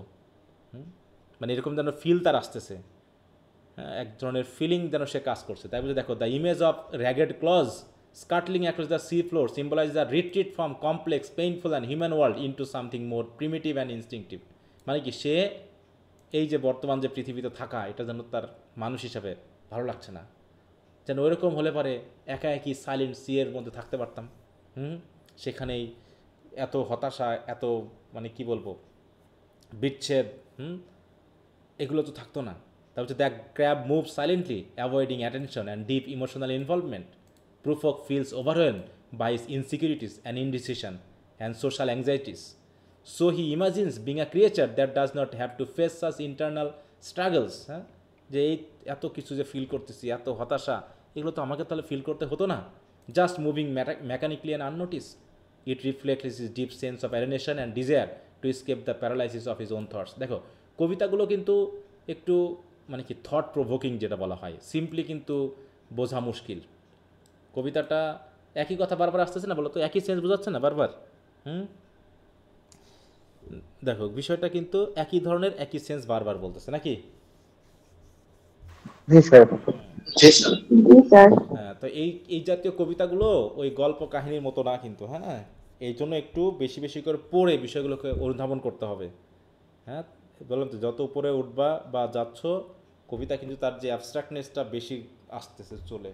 হ্যাঁ, স্বাভাবিকভাবে জাস্ট পড়লে যে তুমি বুঝে যাবা, ব্যাপারটা কিন্তু এরকম না। তোমাকে ইমেজ ক্রিয়েট করতে হবে, সেন্সটা ডেভেলপ করতে হবে। দেখা যাচ্ছে এক বললে তোমাকে 10 পর্যন্ত বোঝার মতো আইডিয়া ডেভেলপ করে নিতে হবে, তা নাহলে কিন্তু হবে না। আর এই জন্য বিভিন্ন জায়গা থেকে যত পারা যায় ক্রিটিসিজমগুলো পড়তে হবে, ক্রিটিক্যাল আইডিয়াগুলো পড়তে হবে, যাতে এগুলো ক্লিয়ার হয়ে যায়। দেখো, অ্যানালাইসিস কিন্তু আমি পড়ছি না, তোমরা একটু পড়ে নিবা এগুলো। হ্যাঁ, এগুলো পড়ে নিবা।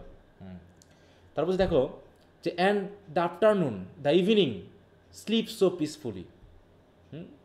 বলছে কি, তাহলে দ্য আফটারনুন, দ্য ইভিনিং, সবাই যেন শান্ত নীরব। মানে এর আফটারনুন, ইভিনিং এরা কি ঘুমাতে পারে বলো? এরা কি ঘুমায়?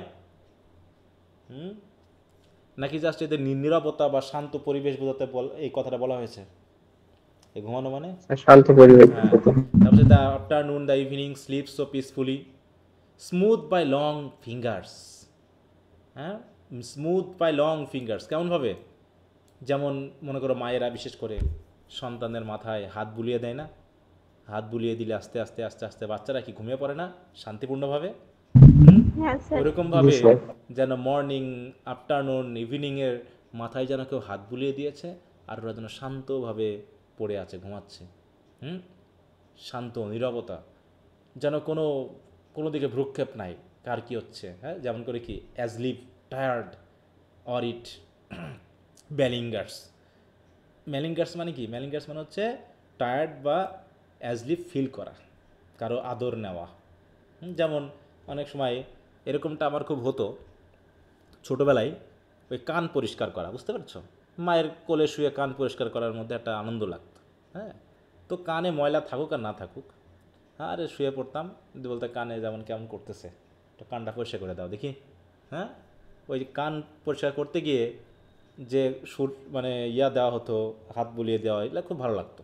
তো এরকম আর কি বিষয়টা। হ্যাঁ, যে asleep tired or it malingers stretched on the floor beside you and me. হ্যাঁ, ওই জামিয়া তুমি যে বসে আছি না, দেখো না এই যে সবাই, হ্যাঁ মানে কি যেন স্ট্রেস হওয়া মানে কি শুয়ে পড়া। হ্যাঁ, শুয়ে পড়া যেন আমাদের সামনে এই যে আমরা দেখতেছি সন্ধ্যা সকাল, সবাই যেন শান্ত হয়ে যেন শুয়ে পড়েছে, ব্যাপারটা এরকম, যেন কোনো তাড়াহুড়ো নেই, হ্যাঁ কোনো উত্তেজনা নেই, সব কিছু কেমন জানি শান্ত নীরবের মতো।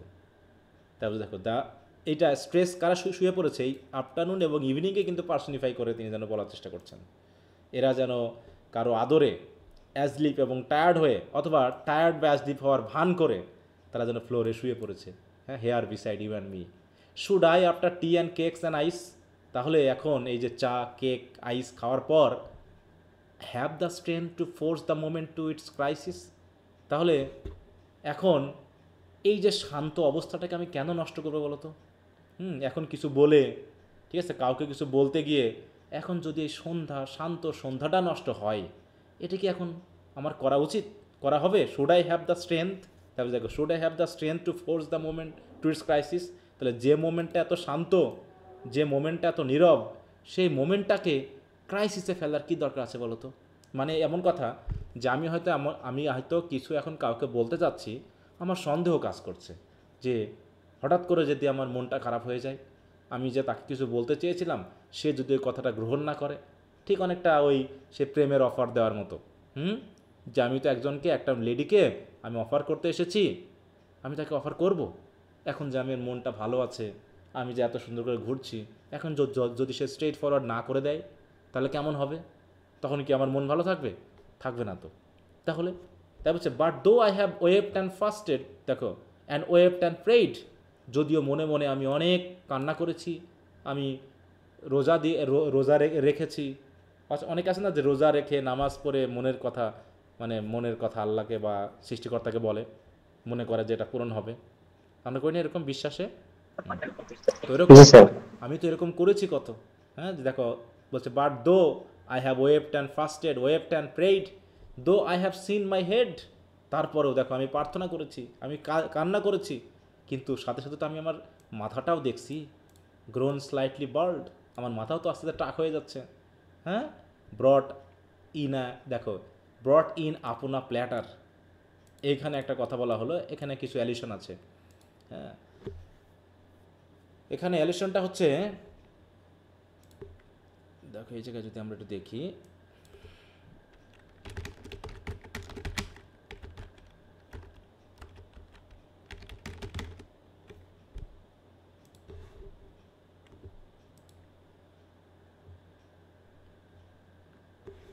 এই যে দেখো প্লেটে জন দ্য ব্যাপটিস্টের মাথা রাখা হয়েছে, দেখতে পাচ্ছ? মাথাটা কেটে রানীকে উপহার দিয়েছে। এই গল্পটাকে আমরা কখনো বলেছিলাম তোমাদেরকে? না স্যার। না বলবো স্যার। আচ্ছা দাঁড়াও দেখি, এটা বিবলিক্যাল একটা হিসাব, বুঝতে পারছো? এখানে হচ্ছে এই জন দ্য ব্যাপটিস্ট, তাই তো, তিনি খুবই একজন প্রফেট ছিলেন এবং খুবই সৎ মানুষ ছিলেন, ধার্মিক মানুষ ছিলেন। তো তৎকালীন সময় রাজা ছিল হচ্ছে এই হেরোদ, বুঝতে পারছো? তো এই হেরোদ, দেখো এই হেরোদের ওয়াইফ বলা হচ্ছে এই জায়গায়, একটু অন্য দেখা হচ্ছে, John the Baptist was beheaded by, দেখো Herod Antipas after Herodias, Herod's wife manipulated her daughter Salome into asking for his head as a reward. এটা কি ঘটনা ঘটেছিল যে এই হেরোদের যে মেয়ে, দেখো হচ্ছে সালোমি, সে হেরোদের সামনে করেছিল, ডান্স করে হেরোদকে খুশি করেছিল আর কি, বুঝতে পেরেছ? হেরোদকে খুশি করেছিল।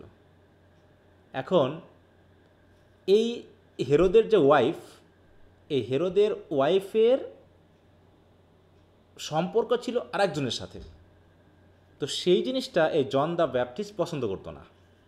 সে সবসময় তাকে বোঝানোর চেষ্টা করতো এই কাজ করা যাবে না, এই কাজ করা যাবে না, কিন্তু এই হেরোদস ওয়াইফ হেরোডিয়া এটা এগুলো শুনতো না।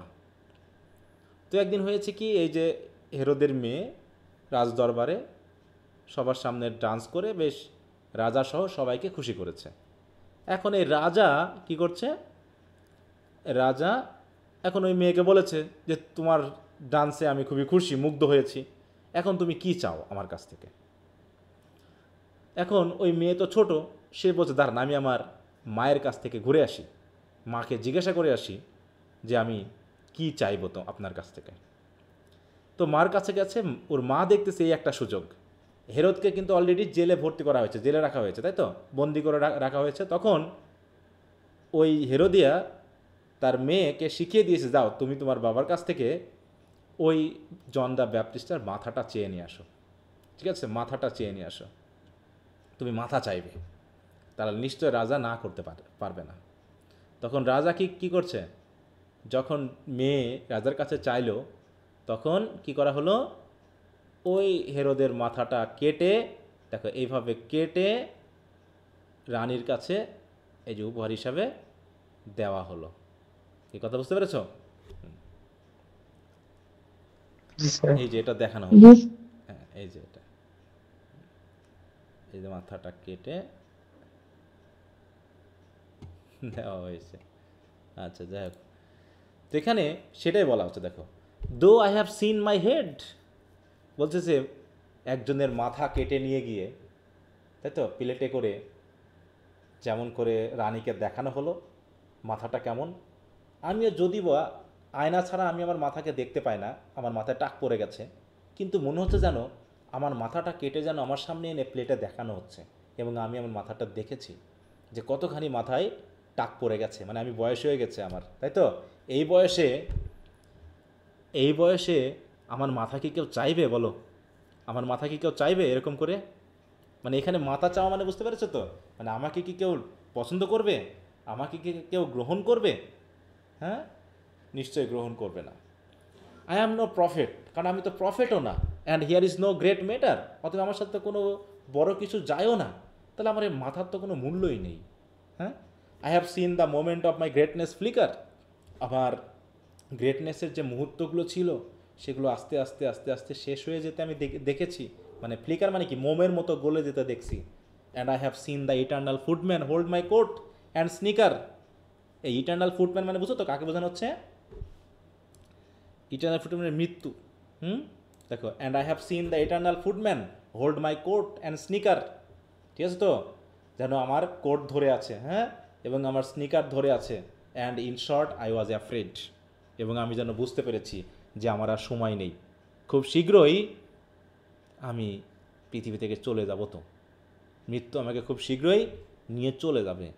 তাহলে এখন এই নতুন করে শুরু করার কিছু আছে বলো? নতুন করে সেই পিছনে ফিরে গিয়ে পিছনের আবেগগুলোকে নতুন করে নাড়া দিয়ে সময়কে, শান্ত সময়কে অস্থির করার তো কোনো সময় নেই। মানে এখানেও বোঝানো হচ্ছে, দেখো আমরা কি একটা ইনডিসিশনে ভুগতেছি, যে আসলে কি আমি বলবো, আমার বাহ্যিক চেহারা, আমি আমার সেলফ কনসাস যে, তাই তো, ব্যাপারটা, এগুলো নিয়েই আমি ভাবতেছি যে হয়তো আমি যা করতে যাচ্ছি তা হয়তো মূল্যহীন, হয়তো অনেকের সমস্যা তৈরি করবে। এই জন্য আমি সাহসও করছি না যে আমি আমার বিষয়টাকে আমি এখন থেকে শুরু করি, মানে সাহসহীনতা এখানে, তাই তো। ইনডিসিশনের প্রধান কারণ কি এখানে? ফেয়ার অফ বিং রিজেকশন, হ্যাঁ, মানে অফ বিং রিজেক্ট হওয়ার যে একটা ভয়, সেটা কিন্তু এখানে কাজ করছে। এখানে সবচেয়ে বড় কাজ কি বলো তো? রিজেক্ট হওয়ার সবচেয়ে বড় কারণ কি হতে পারে এখানে? কোন জিনিসটাকে মানে বারবার দেখানো হচ্ছে বলো তো? রিজেক্ট হওয়ার বড় কারণ হতে পারে কি? স্যার মাথায় চুল হয়, মানে বয়স, তাই তো, হ্যাঁ বয়স। অবশ্য আধুনিক এখন যুগে এসে টাকা থাকলে বয়স ম্যাটার করে না নাকি? হ্যাঁ জি স্যার। হ্যাঁ, এখনকার সময়ে টাকা পয়সা থাকলে বয়স কিছু মনে করে না, এরকম কিছু। বলো। জি স্যার, এরকমই। তাহলে বেশি বেশি টাকা ইনকাম করো, সমস্যা নেই, কোনো ইয়ে হবে না। মেয়েরা কি কি বলে বলো? মেয়েরা আছে নাকি? না সব ঘুমিয়ে গেছে? সবাই সেম না হ্যাঁ স্যার সবাই একরকম না। সবাই সেম না হ্যাঁ সবাই একরকম না, ইয়েস। 2-10টা উদাহরণ দেখে তো আমরা বাকি 90 জনকে বিবেচনা করতে পারি না নাকি? হ্যাঁ আচ্ছা। জি স্যার হুম। তো এখানে কি বলছে দেখো, in this part the speaker reflects on a peaceful afternoon, হ্যাঁ, describing it calm and sleepy almost like a person lying beside him. মানে তাকে আবার কেন উঠাবো, হ্যাঁ, this tranquil setting contrast with his inner turmoil as he wonders whether he has the courage to take a decisive step after parting in mundane social activities like the T and cakes. হ্যাঁ, এগুলো খাওয়ার পর সিদ্ধান্ত নিব যে আমি এখন একটা কাজ করতে যাবো, সেটা করতে পারবো কিনা। বলছে despite his emotional struggle he has wept, fasted and prayed, he had met he is not a prophet and that his personal dilemma are not of great importance. হ্যাঁ, আমার কি হলো না হলো তাতে মানুষের কিচ্ছু যায় আসে না। He recalls fleeting moments where he sense the possibility of greatness but they quickly passed, যে আমি গ্রেট হতে পারতাম কিন্তু সেগুলো শেষ হয়ে গেছে। The image of the eternal footman, a symbol of death, holding his coat and লাফিং at him, reveals his deep fear of mortality. Ultimately, he confesses that fear has held him back from taking bold action in life, making this passage a powerful reflection on hesitation, insecurity, and the fear of both judgment and death. ওই ঘুরে ফিরে একই কথা। তারপরে কি বলছে, and would it have been worth it after all, হ্যাঁ, after the cups and the marmalade, the tea, among the porcelain, among some talk of you and me, would it have been worth while. মানে বলছে যে এই যে কথা বলার পর, হ্যাঁ, এটা কি দরকার ছিল, এটা দরকার হবে বা দরকার হতো, এরকম আর কি। হ্যাঁ, ওর্থওয়াইল মানে কি মূল্য হওয়া না, ভালো হওয়া, কাজের হওয়া, এরকম একটা কিছু। যে would it have been worth it, বলছে এটা কি সত্যিই মূল্যবান হবে, এটা কি সত্যি দরকারি হবে, after all, after the cups, after the marmalades. Marmalade কি বলো?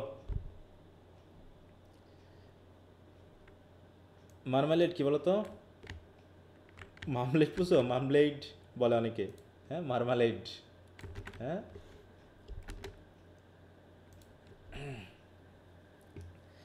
এই যে মার্মালেড কি? কমলা লেবুর আচার।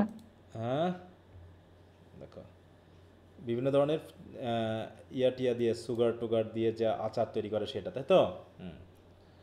দেখো মার্মালেডস, হ্যাঁ, আর sweet food made from citrus fruit, হ্যাঁ, especially bitter orange and sugar boiled to a thick consistency, usually eaten spread on a toast.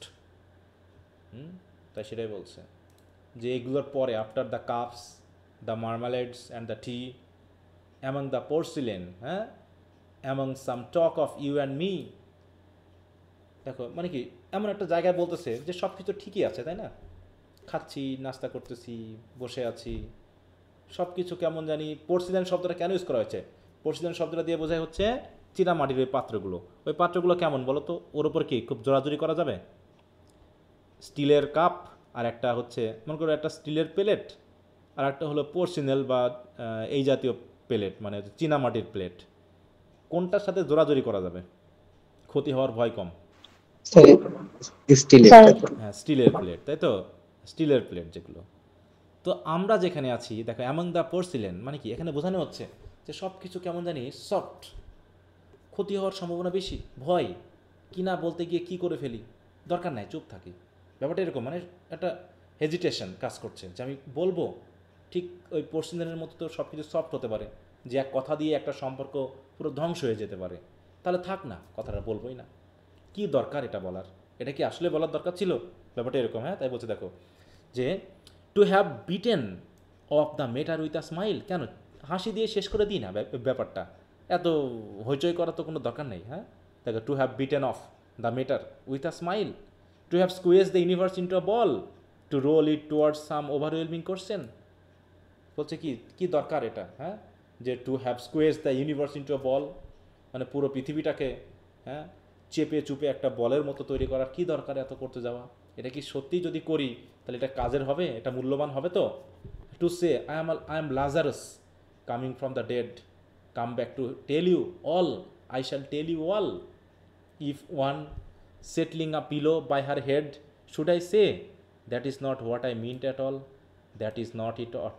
দেখো কবিতাগুলো কিন্তু মানে লিটারাল মিনিং দিয়ে বোঝা খুব মুশকিল। হ্যাঁ, এখানে আসলে কী বলতে যাচ্ছে দেখো, এখানে আরেকটা রেফারেন্স আসলো, লাজারাস। আমরা কি লাজারাসের গল্পটা শুনছিলাম এর আগে? মনে হয় শুনছিলাম, আব্রাহামের কোলে লাজারাস, উইলিয়াম ওয়ার্ডসওয়ার্থের একটা সেকেন্ডের একটা কবিতা পড়তে গিয়ে। হ্যাঁ, আ বিউটিয়াস ইভিনিং কাম অ্যান্ড ফ্রি, পড়ছিলাম এটা।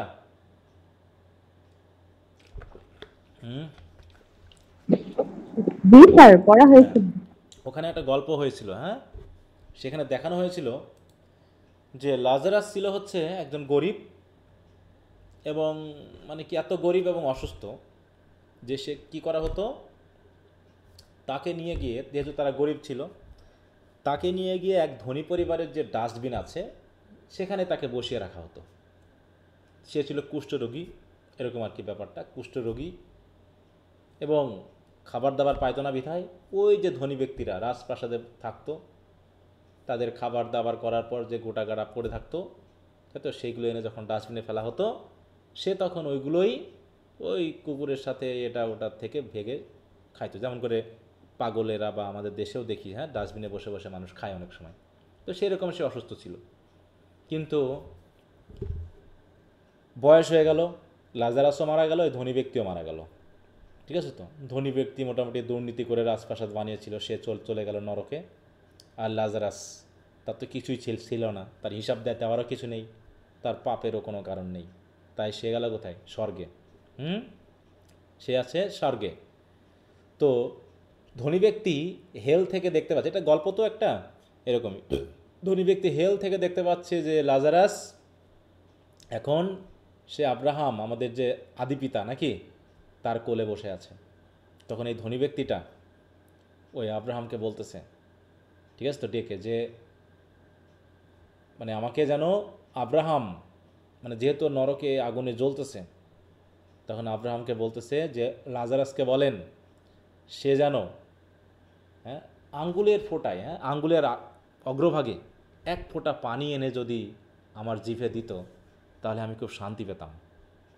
ঠিক আছে, এবং আরেকটা অনুরোধ হলো যে লাজারাসকে আবার আপনি পৃথিবীতে পাঠান, যাতে সে গিয়ে বাকি সবাইদেরকে সাবধান করতে পারে। আমার ভাইয়েরা যারা পৃথিবীতে আছে তারা যেন সাবধান হয়ে যায়, যেন অপরাধ কর্ম না করে। ঠিক আছে, কিন্তু তখন আব্রাহাম উত্তর দিলেন যে পৃথিবীতে তাদেরকে সাবধান করার মতো অনেক মানুষ আছে। ঠিক আছে, তো এখন যদি লাজারাসকে পৃথিবীতে পাঠানো হয়, তারা কি আদৌ তার কথা শুনবে? বলো, তারা কি আদৌ তার কথা শুনবে? বলো তো। শুনবে না তো, কারণ তাদেরকে সাবধান করার মতো অনেক নবী পৃথিবীতে এখনও আছে, যারা প্রতিনিয়ত তাদেরকে সাবধান করে যাচ্ছে, কিন্তু কেউ তো শুনছে না। ঠিক একই কথা এখানে বলছে, যেহেতু তার সাথে আছে, হ্যাঁ, ওই যে তার সেই দ্বিতীয় ব্যক্তিকে সে বলছে যে লাজারাসের মতো কি আমিও কি তোমাকে বললে, বা আমি যদি লোকজনকে বলি বিষয়গুলো, তাহলে কি কেউ শুনবে? আমি তো অনেক প্রেম করেছি, তাই তো, অনেককে ভালোবেসেছি, তাদের কাছ থেকে ছ্যাঁকাও খেয়েছি। এখন এই অভিজ্ঞতার কথা যদি আমি কাউকে বলতে যাই, মনে করো বাবা কি করেছিল, প্রেম করেছিল, ছ্যাঁকা খেয়ে, এখন মেয়ের যে মা তাকেই তো বিয়ে করেছিল, এখন মেয়েও প্রেম করতেছে। এখন বাবা যদি তার উদাহরণ দিয়ে তার মেয়েকে বোঝাতে যায় বা ছেলেকে বোঝাতে যায় যে মা বাবা প্রেম টেম করো না, এটা শুধু সময় নষ্ট, এগুলো দিয়ে জীবন চলবে না, তোমরা দয়া করে পড়াশোনা করো, বড় হও, তারপরে বিয়ে শাদী করো, ছেলে মেয়ে কি শুনবে? বলো, শুনবে তাদের কথা? শোনে কি? না স্যার। কেউ শুনে না। তাই বলতেছে যে আমি কি বলবো, দেখো, two say I am Lazarus coming from the dead, আমি তো মৃত মানুষদের, মানে আমার অভিজ্ঞতা হয়ে গেছে মৃত্যুর পর কেমন হবে, এবং come back to tell you all, এবং আমি তোমাকে মনে করো যে মৃত্যু থেকে ফিরে এসে সব তোমাকে বলতেছি, আই টেল ইউ অল, আমি তোমাকে সব বলবো, কিন্তু আদৌ কি তুমি বিশ্বাস করবা? বলো, বিশ্বাস করবা? হে লাজারাসের মতোই তো হবে, তখন বলবে যে না, কেউ বিশ্বাস করবে না। অতএব আমি যা করে ফেলি না কেন, যাই বলি না কেন, এই অভিজ্ঞতারও কোনো কাজ নেই, তাই না? অনেক বাবা মা খুব জ্ঞানী অভিজ্ঞ, কিন্তু সন্তান দেখা যাচ্ছে স্যাঁচড়া গোছের হয়েছে। তাতে বাপ মায়ের অভিজ্ঞতা দিয়ে কি তার সন্তানের কোনো লাভ আছে? যদি সন্তান সুবুদ্ধি না না হয় বলো, যদি সে বুঝতে না চায়, তাহলে বাপ মায়ের বুদ্ধিমান হয়ে কোনো লাভ আছে? আছে কিনা? না স্যার। না স্যার। হ্যাঁ, তেমনি টিচার যত জ্ঞানী হোক আর বুদ্ধিমানই হোক, স্টুডেন্ট যদি টিচারের কাছে না আসে, সে কি ওই জ্ঞান বুদ্ধি ধুয়ে পানি খাবে বলো? হবে? কাজ আছে কোনো? কোনো কাজ নেই। তো এরকম সেটা বলতে চাচ্ছে। হ্যাঁ, যেটা কি কোনো কাজ হবে? এটা কি সত্যি কাজ হবে? তো বলছে ইফ ওয়ান, দেখো, settling a pillow by her head. এখন মনে করে একজনের কাছে গেছি, সে অলরেডি মাথার নিচে বালিশ দিয়ে মোটামুটি সে কি শুয়ে পড়েছে। এখন যদি আমি কাউকে তাকে যদি ওঠাতে চাই কোনো কিছু বলার জন্য, সে কি উঠবে বলো? সে কি উঠতে চাইবে? সে কি উঠতে চায়? মন থেকে কি উঠতে চাইবে? খুব তাড়া ছাড়া, মানে তার ভিতরে অশান্তি সৃষ্টি করা ছাড়া সে কি ঘুম থেকে উঠতে চাইবে? বা বালিশের যে আরাম, শুয়ে আছে, হ্যাঁ, সফট পিলোতে মাথা দিয়ে শুয়ে আছে, সেখান থেকে যদি আমি তাকে উঠাতে চাই, জানাতে চাই, বোঝাতে চাই, সে কি উঠে বুঝবে বলো? সে কি গ্রহণ করবে আমাকে? হ্যাঁ বলো, না স্যার। করবে না। তো তাই বলছে, দেখো, হ্যাঁ, তো এখানে সেটাই বলছে যে ইন দিস লাইন বলছে কি, whether it to have been worthwhile to express his true feeling and confront a deep existential truth after the polite social rituals। যে এই যে খাবার দাবার পর তোমাকে যদি আমার অতীত অভিজ্ঞতার কথা বলি, তুমি কি এগুলো বিশ্বাস করবা? ওই লাজারাসের মতো, যে লাজারাসকে যদি পৃথিবীতে পাঠানো হয়, হ্যাঁ, সে স্বর্গ থেকে বা নরকের অভিজ্ঞতা নিয়ে সে পৃথিবীতে এসেছে মানুষকে সাবধান করার জন্য, মানুষ কি আদৌ সাবধান হবে? তা আমি যতই তোমাকে বলি, তুমি তো সাবধান হবে না। তুমি যে মেয়ের দিকে তাকিয়ে ক্রাশ খাইয়ে গেছো, ওকে তো আমি চিনি, জানি, তার সম্পর্কে যত খারাপ কথাই আমি তোমাকে বলি না কেন, তুমি কি আদৌ মানে তার এই ক্রাশ ব্যাপারটা থেকে উঠে আসবা না তো। তাই হচ্ছে he imagines bodily confronting a significant question, compressing the weight of existence into a single moment, even comparing himself to Lazarus, the biblical figure who rose from the dead to reveal profound truths. However, he immediately fears the possibility of rejection or misunderstanding. He imagines the women he opens up to simply adjusting her pillow and casually dismissing him with, that is not what I meant at all. This imagined response highlights Profo's deep fear of being emotionally vulnerable only to be misunderstood or dismissed. সবাই misunderstand করবে বলে তো লাভ নাই। The passage explores his paralysis, fair of miscommunication and the futility he feels in trying to make genuine connection in a superficial world. হ্যাঁ, যে genuinely সে হয়তো তাদেরকে বোঝাতে যাচ্ছে, বলতে যাচ্ছে, অভিজ্ঞতার কথা শেয়ার করতে যাচ্ছে, কিন্তু সে অভিজ্ঞতা শেয়ার কোনো কাজ আছে বলো? হবে? কাজ হবে বলো? এই যে এখন দেখতেছি ফেসবুকে একটা ভাইরাল টপিক হচ্ছে কি, এখন ভাইরাল টপিক হচ্ছে বিসিএস এর রেজাল্ট, নাকি? কে কত পরিশ্রম করেছে, কে কীভাবে পরিশ্রম করেছে, সেগুলো নিয়ে কত পোস্ট হচ্ছে। হ্যাঁ, তার আগে কি এরকম পোস্ট কি কেউ দেয়নি? তাতেও কি কোনো পরিবর্তন হয়েছে? কেউ কি সাবধান হয়েছে? অথবা এখন দিলে পারে কি আবার নতুন করে কেউ শুনে কেউ সাবধান হবে বলো? যার হওয়ার সে এমনি হবে, যার হওয়ার না সে কোনোভাবেই হবে না। বুঝতে পেরেছ? তাই বলছে। ওকে, তারপর কি বলছে? And would have been worth it after all, would it have been worth it worth while, মানে দেখো একই কথা, যে আসলে কি কাজ হবে, আসলে কি বলে কিছু হবে? বলছে after the sunset and the dooryards and the sprinkle street, after the novels, after the teacups, after the skirts the trail along the floor, মানে সব আফটার, সব কিছু করার পরে, মানে কি সব কিছু মনে করো কোনো কাজ নেই, সব কাজ হয়ে গেছে, চা পান হয়ে গেছে, বই পড়া হয়ে গেছে, হ্যাঁ তাই তো? নভেল দেখো, after the novels, after the teacups, after the skirts the trail along the floor, মানে হাঁটাহাঁটি করা, হ্যাঁ, যে দেখলা যে এই যে মেয়েরা, হ্যাঁ, লং স্কার্ট পরে যে হেঁটে হেঁটে যাচ্ছে, এই সব কিছু দেখার পর, and this and so much more, এরকম আরও অনেক কিছু শেষ করার পর আর যেন কোনো কাজ নেই। হ্যাঁ, it is impossible to say just what I mean, কিন্তু তারপরেও আমি যা বলতে চাই তা বলাটা আসলেই অসম্ভব। But as if a magic lantern through the nerves in patterns on a screen, দেখো as if a magic lantern, বুঝি তো আমরা লণ্ঠন বলি নাকি, through the nerves in pattern on a screen, মানে কি বলতেছে, মানে বায়োস্কোপ দেখছো কখনো? বায়োস্কোপ দেখছো? বায়োস্কোপ কখনো দেখছো? স্যার দেখছি স্যার, ওই যে বিশাল একটা ফিল্ম প্রজেক্টরে দেখাইতেছে, হ্যাঁ, আর ওই ফিল্ম যাবে একটা লাইটের উপর দিয়ে, আর ওই লাইটের ফোকাসটা গিয়ে একটা সাদা পর্দাতে পড়বে, এবং ফিল্মের যে চক্রটা এটা এত দ্রুত যাবে মনে হয় যেন মানুষ আসলে জীবন্ত, মানে এখন যেমনটা দেখি। তো ওখানেও বলতেছে যে এই যে একটা ম্যাজিক ল্যান্টার্ন যদি আমাদের মনে করো আমার নার্ভের মধ্য দিয়ে একটা লাইট ফোকাস করে একটা স্ক্রিনের ওপর ফেললো, ঠিক আছে, তো দিয়ে দেখালো যে আমার নার্ভ কেমন, আমার ভিতরের অবস্থা কেমন, সব কিছু আমি স্ক্রিনে দেখিয়ে দিলাম আমার, তাতেও কি কাজ হবে? মানে এটা বলতে যে আমি মনে করি আমার বুক চিরে, হ্যাঁ আমি বুক চিরে আমার মনের, অনেক সময় বলি না যে বুক চিরে যদি আমি আমার আত্মাটা দেখাতে পারতাম যে তোমাকে আমি কতখানি ভালোবাসি, তাহলে তো ভালো হতো। এরকম যদি কোনো ম্যাজিক ল্যান্টার্ন থাকতো যেখানে লাইটের ফোকাস দিয়ে একটা স্ক্রিনের মধ্যে আমি আমার পুরো নার্ভগুলোকে তোমাকে যদি দেখাতে পারতাম, উড ইট হ্যাভ বিন ওর্থওয়াইল? এটাও কি কোনো কাজ দিত তখন? মানুষকে বিশ্বাস করতো? বলো। হ্যাঁ, তারপরেও যে শুয়ে আছে, যে অলরেডি লেপের তলে ঘুমিয়ে আছে, তাকে তুমি যা করেই বলো না কেন, সে কি তোমার কথা বিশ্বাস করবে? তাই বলি দেখো, if one settling a pillow or throwing off a shawl turning toward the window and should say that is not it all. হ্যাঁ, আমি যা আসলে মনে করছি তা এটা নয়, আপনি যা বলতে চেয়েছেন তা এটা নয়, that is not what I mint at all. মানে কি, অনেক সময় না যে আরে তুমি যেটা বুঝেছো এটা ভুল বুঝেছো, আমি যেটা করতে চাই সেটা এরকম না, এরকম বলি আমরা। হ্যাঁ, দিয়ে আমারটাকে, অভিজ্ঞ মানুষের কথা না শুনে আমি আমারটাকে দিয়ে বিপদে পড়তে চাই। যেমন একটা উদাহরণ বলি, আমাদের এক ছোটো ভাই, আমি তো মোটামুটি বিয়ে শাদি করে বিসিএস টিসিএস পাইলাম, বুঝতে পেরেছ?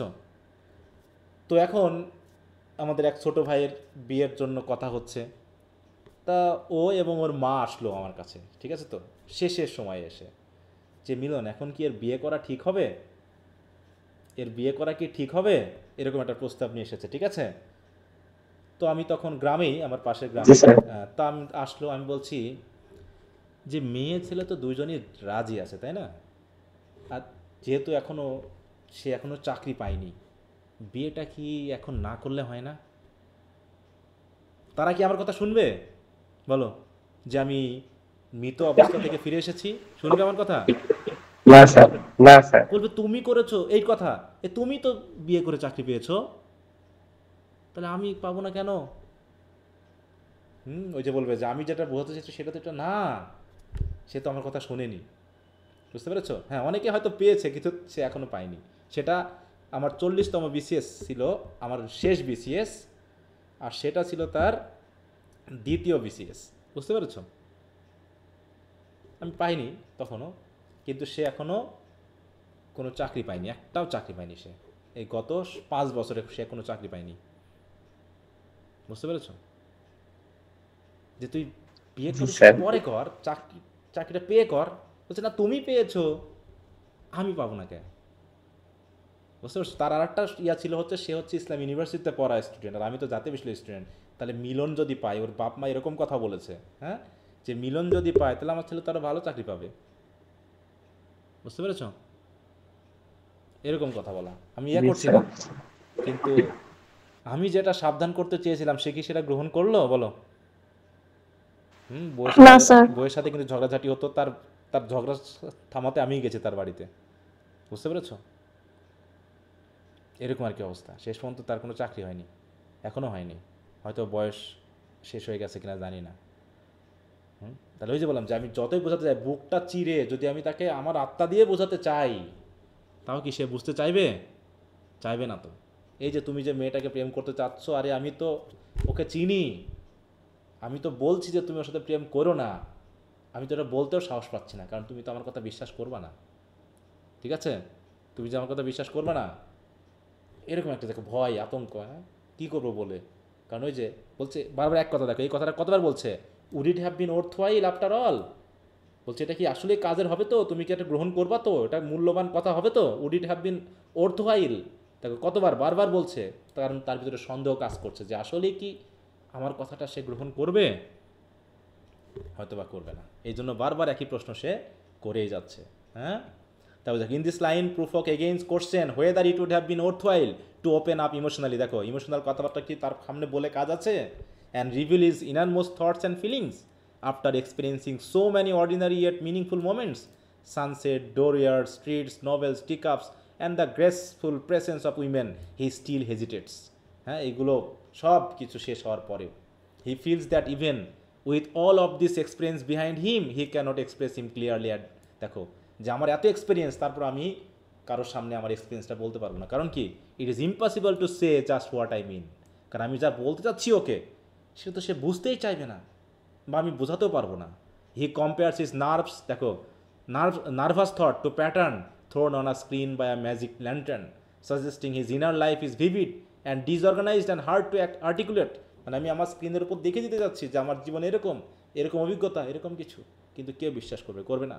হি imagines one again the worst outcome, তার আউটকামই হবে ওয়ার্স। কারণ কি, that after baring his soul a woman might casually dismiss him with the words. হ্যাঁ, হয়তো তার কথাটা, তার সব কিছু বলার পর বলবে না, আমি আসলে এটা তো বোঝাতে চাইনি, that is not it all, that is not what I mint at all. This imagine rejection reinforces his fear of misunderstanding and emotional failure, showing his deep insecurity and isolation in a world where true communication feels impossible. কি বুঝতে পারছো কি বলতে যাচ্ছে? হ্যাঁ, তার বলছে no, I am not Prince Hamlet, nor was mean to B. আর আমি তো প্রিন্স হ্যামলেটও না। প্রিন্স হ্যামলেট কী ছিল এখানে? কেনই প্রিন্স হ্যামলেটের কথা আনলো এ কারণেই যে হেজিটেশনটাকে বোঝানোর জন্য। হ্যামলেট যে নাটকটাই, সেখানে প্রিন্স হ্যামলেট তাই তো তার বাবার হত্যাকারীকে হত্যা করবে কি করবে না এই হেজিটেশনে ভুগছিল, তাই তো। এই আরও বিভিন্ন সিদ্ধান্ত নিতে সে হেজিটেশনে ভুগছিল। সেই হেজিটেশনটা বোঝাতে এখানে বোঝাতে যাচ্ছে যে আমি তো প্রিন্স হ্যামলেট না, অত গুরুত্বপূর্ণ মানুষও না, তাতে আমার কিছু যায় আসে না। হ্যাঁ, আমাকে তো কেউ গ্রহণও করবে না। And am an attendant Lord. হ্যাঁ, আমি হয়তোবা তার একজন অ্যাসিস্ট্যান্ট হতে পারি, মানে অ্যাটেন্ডেন্ট লর্ড হতে পারি। One that will do to swell a progress and start a scene or two, যাকে দিয়ে হয়তোবা নাটকের সিন তৈরি করা যাবে, একটা নতুন সিন শুরু করা যাবে। কিন্তু পুরো নাটকটা তো আমার উপরে না, পুরো নাটকটা তো হচ্ছে প্রিন্স হ্যামলেটের। আমি তো প্রিন্স হ্যামলেটের একজন অ্যাসিস্ট্যান্টও হতে পারি, অতএব আমার কথার গুরুত্ব কে নিবে? হ্যাঁ, অতএব অ্যাডভাইস দ্য প্রিন্স, আমি কি এই প্রিন্স হ্যামলেটকে কি অ্যাডভাইস দিতে পারবো বলো একজন সহকারী হিসেবে? নিশ্চয়ই পারবো না। No doubt an easy tool, deferential, glad to be use, politic, cautious, meticulous. হ্যাঁ, মানে কি যে আমি যতই মানে হয় না কেন, পলিটিক মানে খুবই ডিপ্লোম্যাটিক কথাবার্তা বলি না কেন, খুবই কেয়ারফুলি কথা বলি না কেন, খুবই মেটিকুলাসলি মানে খুবই গুরুত্বপূর্ণ মূল্যবান বিষয়গুলোকে বলি না কেন, ফুল অফ হাই সেন্টেন্স, যত ফুল অফ হাই সেন্টেন্স দিয়ে বলি না কেন, প্রিন্স হ্যামলেট যেটা বললে মানুষ শুনবে, আমি বললে কি সেটা শুনবে কেউ বলো? এই একই কথা, যত উন্নত মানের কথাই আমি বলি না কেন, হ্যাঁ, আমার কথার কেউ মূল্য দিবে বলো? হবে? বলছে but a bit at times indeed more almost ridiculous, সব কিছু একসময় রিডিকুলাস মনে হবে। At almost, at times the fool, শেষ পর্যন্ত হয়তো ফুলও মনে হতে পারে। অথবা আমাদের কথার তো গুরুত্ব নেই, গুরুত্ব থাকবেও না। এখানে সেটা বলছে, দেখো, in this passage Prufrock denies any grand Shakespearean role of himself. He is not Prince Hamlet but rather an attended lord, a minor courtier whose purpose is to simply fill out the scene.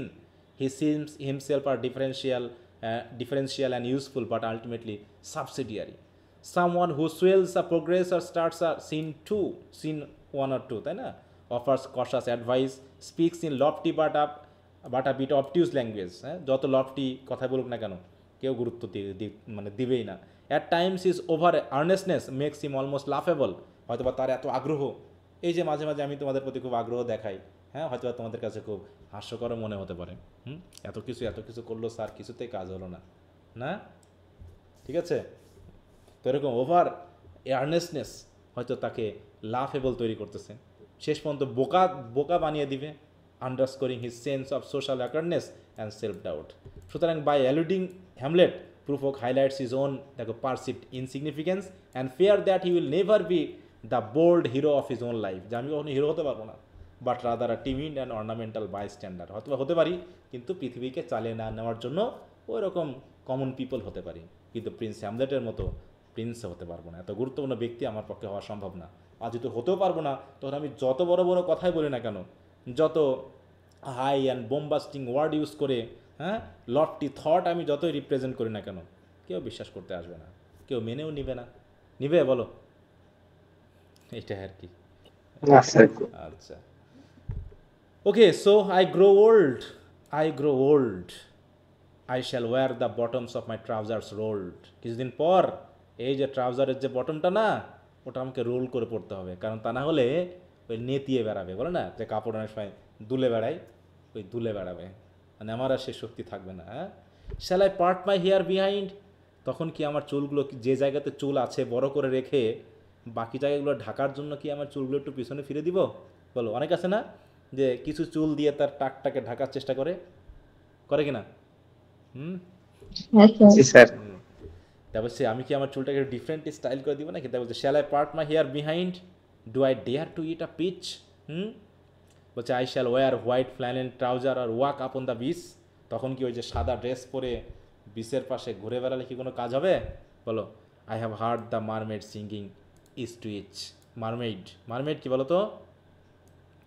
Mermaid কি? Sir মৎস্যকন্যা sir. হ্যাঁ, মৎস্যকন্যা নাকি? হ্যাঁ, mermaid কাদেরকে বোঝানো হবে? এই যে এরকম। হ্যাঁ, এই মারমেড বলতে কাদেরকে বোঝানো হচ্ছে? মৎস্যকন্যা। হ্যাঁ, মৎস্যকন্যা তো অবশ্যই, কিন্তু এখানে সিম্পলিকলি কাকে বোঝানো হচ্ছে? ওই মানুষ, তাই তো, মেয়ে যার নিজেদের মধ্যে নিজের অবস্থানকে বোঝাতে, প্রেমিক প্রেমিকা, হ্যাঁ, তারা তাদের মতো চলবে, তাদের মতো কথা শুনবো, গল্প শুনবো। হ্যাঁ, কিন্তু I don't think they will sing to me, তারা নিজেদের মধ্যে গান করবে, নিজেরা শোনাশুনি করবে, আমাকে তো কেউ গান শোনাতে আসবে না। I have seen them riding seaward on the waves, combing the white hairs of the waves blown back. When the wind blows, the water white and black. We have lingered on the chambers of the sea by seagulls red with seaweed red and brown, till human voice wakes us and we drowned. মানে এখানে দেখানো হলো যে হয়তো কাল্পনিক জগতে গিয়েও এই যে মারমেড বা এগুলো কি বাস্তব না কাল্পনিক বলো তো? কাল্পনিক স্যার। তারপরে দেখো যে জায়গায় যে I have heard the mermaid singing to one another but I do not believe they will sing to me. I have seen them out at sea riding the waves, combing the white foams of the waves, মানে কি ভেসে বেড়ানো, as the wind whips the water turning it white and dark. Whips the water মানে ধাক্কা দেওয়া, হ্যাঁ, বাতাসে পানির সাথে ধাক্কা লেগে যে ফেনা তৈরি হয়। এবং দেখেছি কি বলছে, we have stayed too long in this dreamy underwater world, surrounded by seagulls with seaweed in their hair, until real human voice can call us back। মানে কি বসে বসে, এখানে মেনলি কল্পনার কথা বলা হয়েছে, যেখানে বসে বসে কত কিছু কল্পনা করেছি, একদম পানির সমুদ্রের নিচে পর্যন্ত চলে গেছি, এটা ততক্ষণ পর্যন্ত দেখছি যতক্ষণ পর্যন্ত রিয়েল হিউম্যান ভয়েস কল আস ব্যাক, মানে কি হঠাৎ করে কেউ আমাকে ডেকেছে। তার এক মতো কোথায় ছিলাম আমি? বলো, স্বপ্নে স্যার। কল্পনার জগতে। And then we wake up and we drown, তারপরে আমি জেগে উঠলাম আর ড্রাউন হয়ে যাওয়া মানে কি, তারপরে আবার পৃথিবীর পার্থিব জগতে চিন্তা জগতে আবার ড্রাউন হয়ে গেলাম, মানে পৃথিবীর জগতে, তাই তো, যে সেই মিনিংলেস চিন্তা ভাবনা, কত এক্সপিরিয়েন্স, কিন্তু কই সেই এক্সপিরিয়েন্সের কাজ কি, কিসের কি কাজ, মানে সব কিছু আসার ব্যাপারটা এরকম বোঝাতে যাচ্ছে যে কোনো কিছুর কোনো মূল্য আসলে পৃথিবীতে নেই। তারপর in this concluding lines Prufrock reflects on ageing with a mix of humour and melancholy, repeating I grow old, he accept the passing of time and imagines wearing his trousers rolled, an image of old fashion and self-conscious fashion, symbolizing his retreat from youthful confidence। মানে সে হয়তো এরকমভাবে হয়তো নিজেকে শক্তিশালী মনে করাতে চাইবে। হ্যাঁ, তাই বলছে his whimsical question, shall I part my hair behind, do I dare to eat a peach, মানে কি যেটা আমি খেতে এই বয়সে খাওয়া ঠিক হবে না, তারপরে হয়তো নিজেকে একটু ইয়ং মনে করার জন্য অনেক সময় আমরা খাইতে চাই নাকি বা খাইতে পারি। Highlights is persistent anxiety about trivial decision and how he appears to others even in an old age. He imagines walking by the beach in white flannel and trouser, a final vision of quiet retreat. He has heard the mermaid singing, a symbol of beauty, mystery and perhaps unattainable desires, but he doubts they sing for him, reinforcing his lifelong sense of exclusion, যে তারাও হয়তো তার হয়ে গান করবে না। The closing vision of seagulls and the magical undersea world is dream like, বলছে এটা ছিল একটা dream, but it ends abruptly, কিন্তু ড্রিমটাও শেষ হয়ে গেল। যখন হিউম্যান ভয়েস তাকে ডাকলো নাকি, মানে সেই অনেকটা জন কিটসের কবিতা পড়ছিলাম আমরা, ওড টু নাইটেঙ্গেল, বলো কল্পনার জগতে জি স্যার। কবি সে বনের ভিতরে নাইটেঙ্গেলের সুর শুনতেছিলেন, কিন্তু হঠাৎ করে আবার বাস্তবতায় ফিরে আসলেন, ঠিক ওই রকম আর কি অবস্থা। This final line suggest that Prufrock's dream or relation is always shattered by reality and the drowning may symbolize the crashing return to ordinary life, disillusionment or even death. The poem ends on a haunting note of isolation and existential despair as Prufrock remains trapped between dreams of meaning and the reality of emptiness. তাহলে ড্রিমে থাকলে হয়তো তিনি এই মারমেডদের গান শুনতে পাইতেন, যদিও তার প্রশংসা তারা করবে না, কিন্তু তারপর তো ওই যে আইডিয়াল ওয়ার্ল্ড অফ ইমাজিনেশন, সেখানে থেকে হয়তো এই জাগতিক চিন্তাভাবনাগুলোকে কিছু থেকে দূরে থাকা যেত। কিন্তু হিউম্যান ভয়েস যতক্ষণ বেঁচে আছি আশেপাশে ডেকে নিয়ে যাবে সেই বাস্তবতায়, যেখানে গিয়ে আবার সেই বাস্তব জগতের চিন্তাভাবনায় মানে ডুবে যাব এই সকল স্বপ্ন টপ্ন বাদ দিয়ে। এভাবেই কি কথা বুঝতে পেরেছ? জি স্যার। অতএব দেখো সামাইটা আমরা একটু করে ফেলি। দেখো T S Eliot is a dramatic monologue that presents the inner thoughts of J Alfred Prufrock, a middle age man paralysed by insecurity and self consciousness and fear of judgement. The poem begins with a haunting invitation as Prufrock asks the reader to walk with him through half-deserted street in a foggy modern city. These disjointed, lonely surroundings reflect his mental state, filled with confusion, uncertainty, and emotional paralysis. As he walks, Prufrock contemplates making an important personal confession, possibly a declaration of love or philosophical revelation, but is overwhelmed by self-doubt. He hesitates over and over again. Do I dare? আর how should I begin? এই কথাগুলো বারবার আসছে, বারবার প্রশ্ন করছেন, নিজের কাছেই প্রশ্ন করতেছেন। His fear is not only of rejection but also of being misunderstood, as he worries that people will reduce him to a mere social stereotype. They will say how his hair is growing thin, দেখো যে মানুষ হয়তো বলবে তার চুল কত পাতলা হয়ে যাচ্ছে আস্তে আস্তে। This fixation on trivial details show how consumed he is by fear of others judgement. Prufrock's internal monologue wanders through memories, social anxieties, and philosophical questions. He compares himself to Hamlet, but quickly rejects the comparison, saying he is not the tragic hero, but merely a cautious secondary character, an attendant lord, content to advise but never act. He reflects on his past choices, missed opportunities, and aging body. এগুলো সে পিছনের কথাগুলো মনে করছে। His indecision is so deep that even mundane act like eating a piece or parting his hair differently feel like daring moves, মানে এগুলো করাটাও এখন তার কাছে খুবই সাহসী কাজ হবে। He dreams of something greater, imagining that he might speak boldly, even comparing himself to Lazarus, a biblical figure who returned from the dead to reveal truth. But this fantasy ends in an imagined hesitation. As he fears women he speaks to might simply reply, that is not what I meant at all. Toward the end of the poem, Prufrock turns to a mere symbolic and dreamlike world.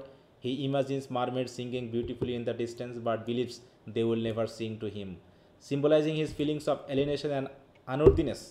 The final lines describe a mystical underwater scene where he lingers in the chambers of the sea with seagulls and escapist fantasy, which is a nightingale motoi. But this dream is shattered when human voice wakes us and we drown, suggesting a return to harsh reality, perhaps symbolizing emotional and spiritual death. Overall, the love song of J. Alfred Prufrock is a powerful portrayal of modern man's inner struggle with identity, isolation and indecision, and the fear of living a meaningless life. Prufrock's love song is not romantic but instead a confession of failure, anxiety and quiet despair. Through vivid imagery, fragmented thoughts and deep symbolism, Eliot compares the spiritual emptiness and existential dread of the modern world. আচ্ছা, তো যাক ইংলিশটা পড়ে গেলাম, কিছু বোঝা গেল? বলো। জি স্যার।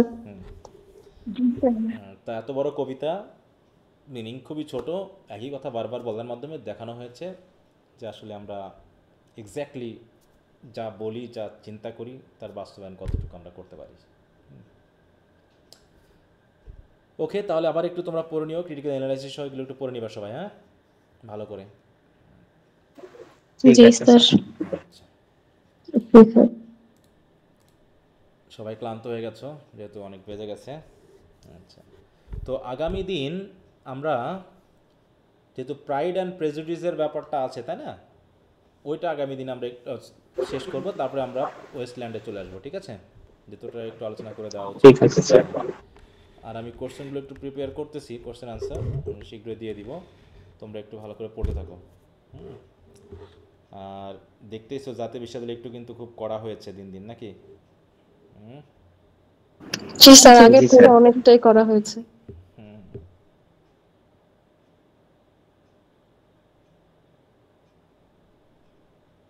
স্যার থার্ড ইয়ারেরও ইন কোর্সের ডেট দিয়ে দিল দুইটারই। স্যার আজকে দেখলাম অনেকে ইন কোর্স এক্সাম দিতে দেয়নি 60% এর নিচে অ্যাটেন্ডেন্স জন্য। কোথায় যেন রংপুরের ওদিকে একটা কলেজে অনেকগুলো, প্রায় 400 জন স্টুডেন্টের মতো। ওই জন্য একটু সাবধানে পড়াশোনা করো, ঠিক আছে? ক্লাস করো, আর কি করবো।